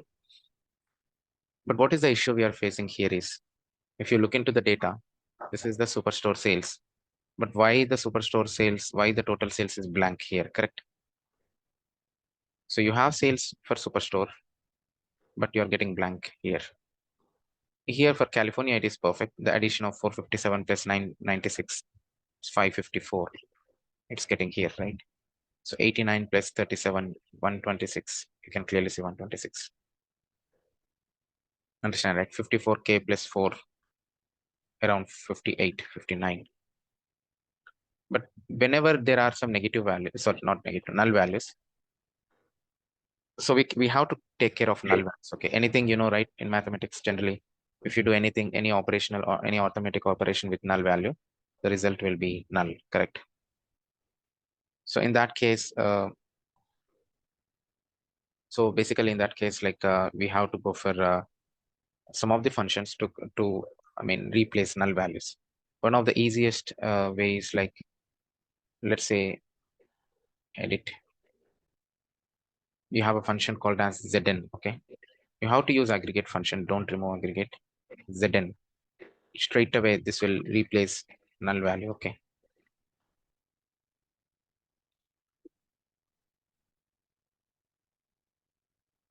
okay. So when I use zn function, clearly you can see there's no blanks, correct? You're getting data. Understand, right? So you have data. Sorry. Any questions so far? No, Even for coffee chain, right? If you wherever negative values, Even for coffee chain, I can say analysis, create a calculated field. You have to go for aggregation, or anyhow, if you are going to use a column from different data source, you'll get aggregate function. From here, if I use Zn, right? Sales from coffee chain, I use Zn function just to understand, okay? Zero number function, when you double click or when you place here, somewhere here, you can clearly see zero, correct? Here we are getting null values. That's a default column. But if you are going to perform some arithmetic operations with null value, something like salary and commission, right? Let's say this is like SS, sales is like a salary. Consider SS is a salary and CC is a commission. Salary plus commission, without commission, it should not be zero. It should not be null, right? If you don't have commission, that's okay. You should get your salary, correct? But if the commission is null, then it's tough. I mean, you'll get null values. So that's not the correct way. Clear? So that is what one important point here. So one of the advantage with data blending is basically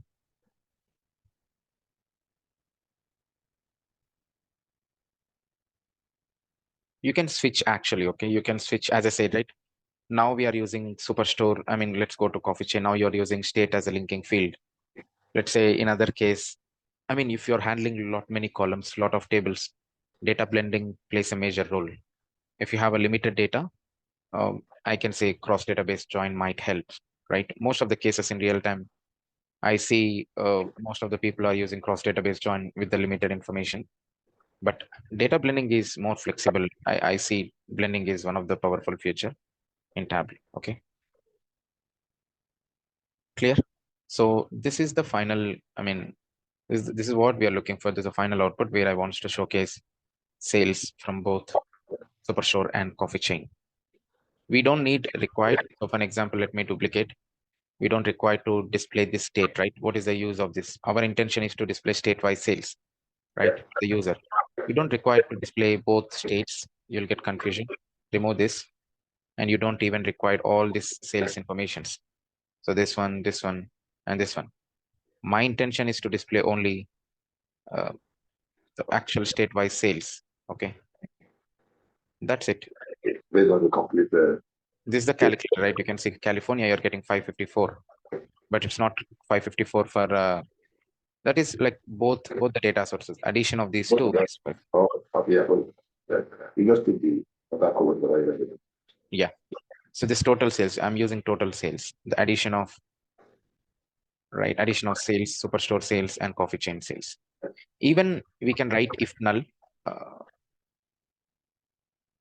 I'll showcase that. Okay, I'll create another calculated field that is if null. So I'm going to use sales from. Let me use aggregate function for Superstore data and sales from coffee chain, right? So whenever you have a null value, you know, right, you're getting null. This is sales if condition, if null.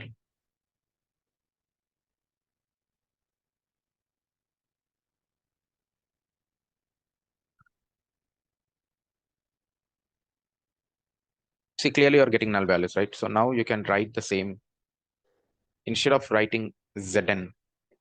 So I can say if null, right? You can see the function if null of, this is the expression. If the first expression having any null values, now I want to go for zero, right? Wherever you have null value, if you replace the zero, then you will add 19,000 plus zero, you can see 19,000. That's what happening here. But one of the advantage with if null is, let's say, as I discussed, like commission, let's say if there is no commission for few set of employees, then the organization wants to provide some basic commission, some allowances. Now I can add 1,000 rupees, okay, 1,000 here. Instead of zero, I'm going to add 1,000. So wherever you have null values, here it is 19,000, the actual sales, but you can see 20,000 here. We are adding 1,000, correct? It is 35K, and clearly you can see 36 here. Yeah, those are best. We want that from the power. Yeah, that is one bigger advantage with if null. So if he wants to go for if null, that's fine. Or even if he wants to go for Zn, that is also fine.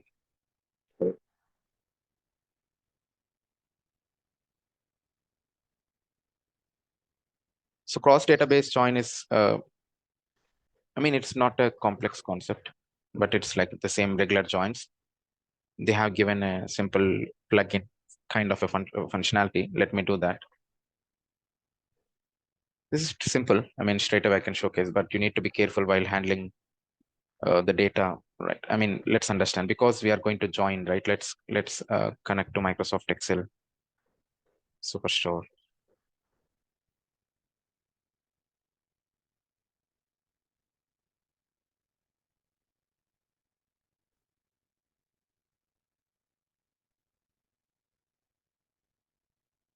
We know, like you can add clearly another data source, right?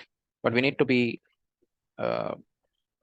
we should know that whenever you're going to add a database as a cross database join, you clearly have this add option here, right? So whenever you're going to, there's already a data source. When you click on add button, there is a message. If I can capture or not, I think I cannot capture. There's a message here. Add a new connection to use cross database, correct? Okay. If I go back to data, new data source, data sources contain one or more connector, but there is no information called as cross database join message right here. So it doesn't work. Even you can click here, drop down, and data sources contains one or more connectors. That doesn't work. For cross database join, you should go from here, okay?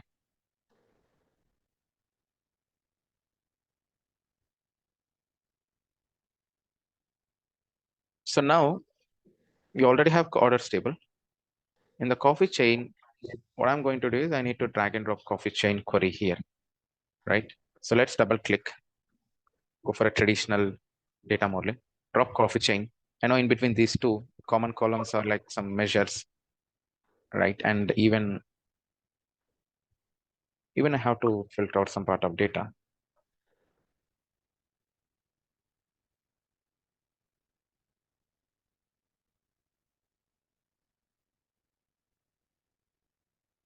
Okay. So what exactly I have done is I removed the other information.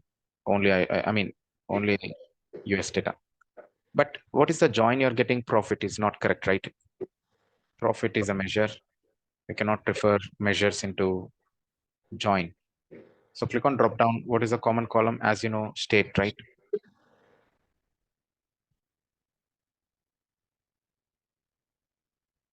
Oh, that's sales state. Now you're getting data, correct?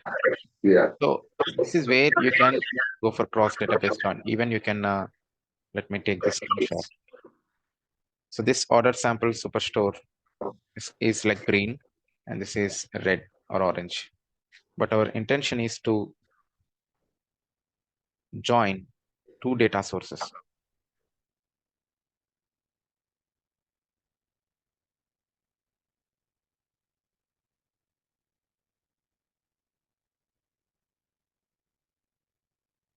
Now, one limitation with cross database join is you cannot come back here and change the join, right? Hey, I want to see inner join. Let's understand the data. So I have two data sources, coffee chain query and orders table, right? If I drop state field from, let me rename.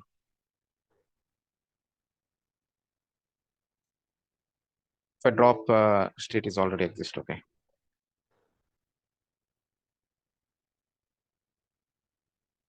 I'm just using underscore, okay. If I use state field here, how many records you're getting? 20. Even though I'm dropping from orders table, I'm getting only 20.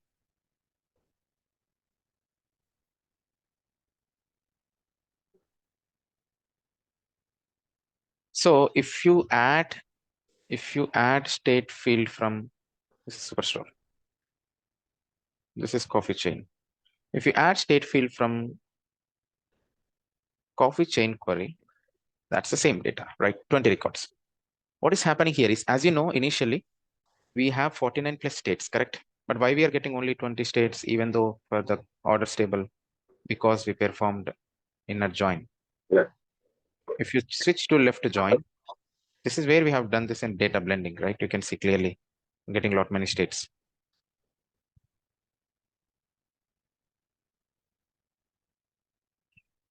So in that case, which one is better? So you have to prefer left to join most of the cases, or depends on the data, right or left. Then if in case if you want to go for common information, let me showcase that. This is what similar to data blending we have seen, right? In data blending as well, all the states from Superstore, common data from coffee chain. All the states from Superstore, common information from coffee chain. But if you want to perform inner, sorry, if you want to perform inner join, you just exclude null to get the common records. Perfect. Understand, right? So this is where you can prefer data blending. The only importance for data blending is to understand the relationship. Okay.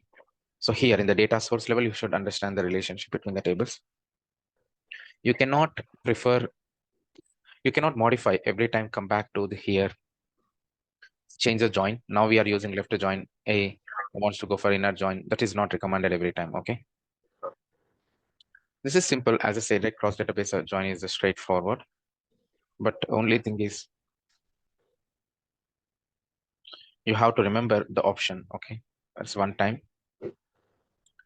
If you have to add a data source from here to perform cross database, you can see add a new connection to use cross database. Anywhere you don't get cross database, right? You can see contain one or more connected. That's what in the information. But you don't have a cross database join option. Okay. So very important concept, data blending. I'll share this and how I got annotations and description containers. Okay. So tomorrow we'll start with table calculations. Okay. Oh, We are into calculations, like we have pick table calculations and add table calculations.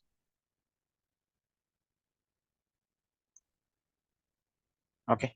And there are few functions, like we have total function, or we have window sum, window average, window minimum, window max. There are a lot many functions, table calculations. I'll showcase that. Okay. So we'll connect tomorrow. oh. Yeah. Thank you, friend.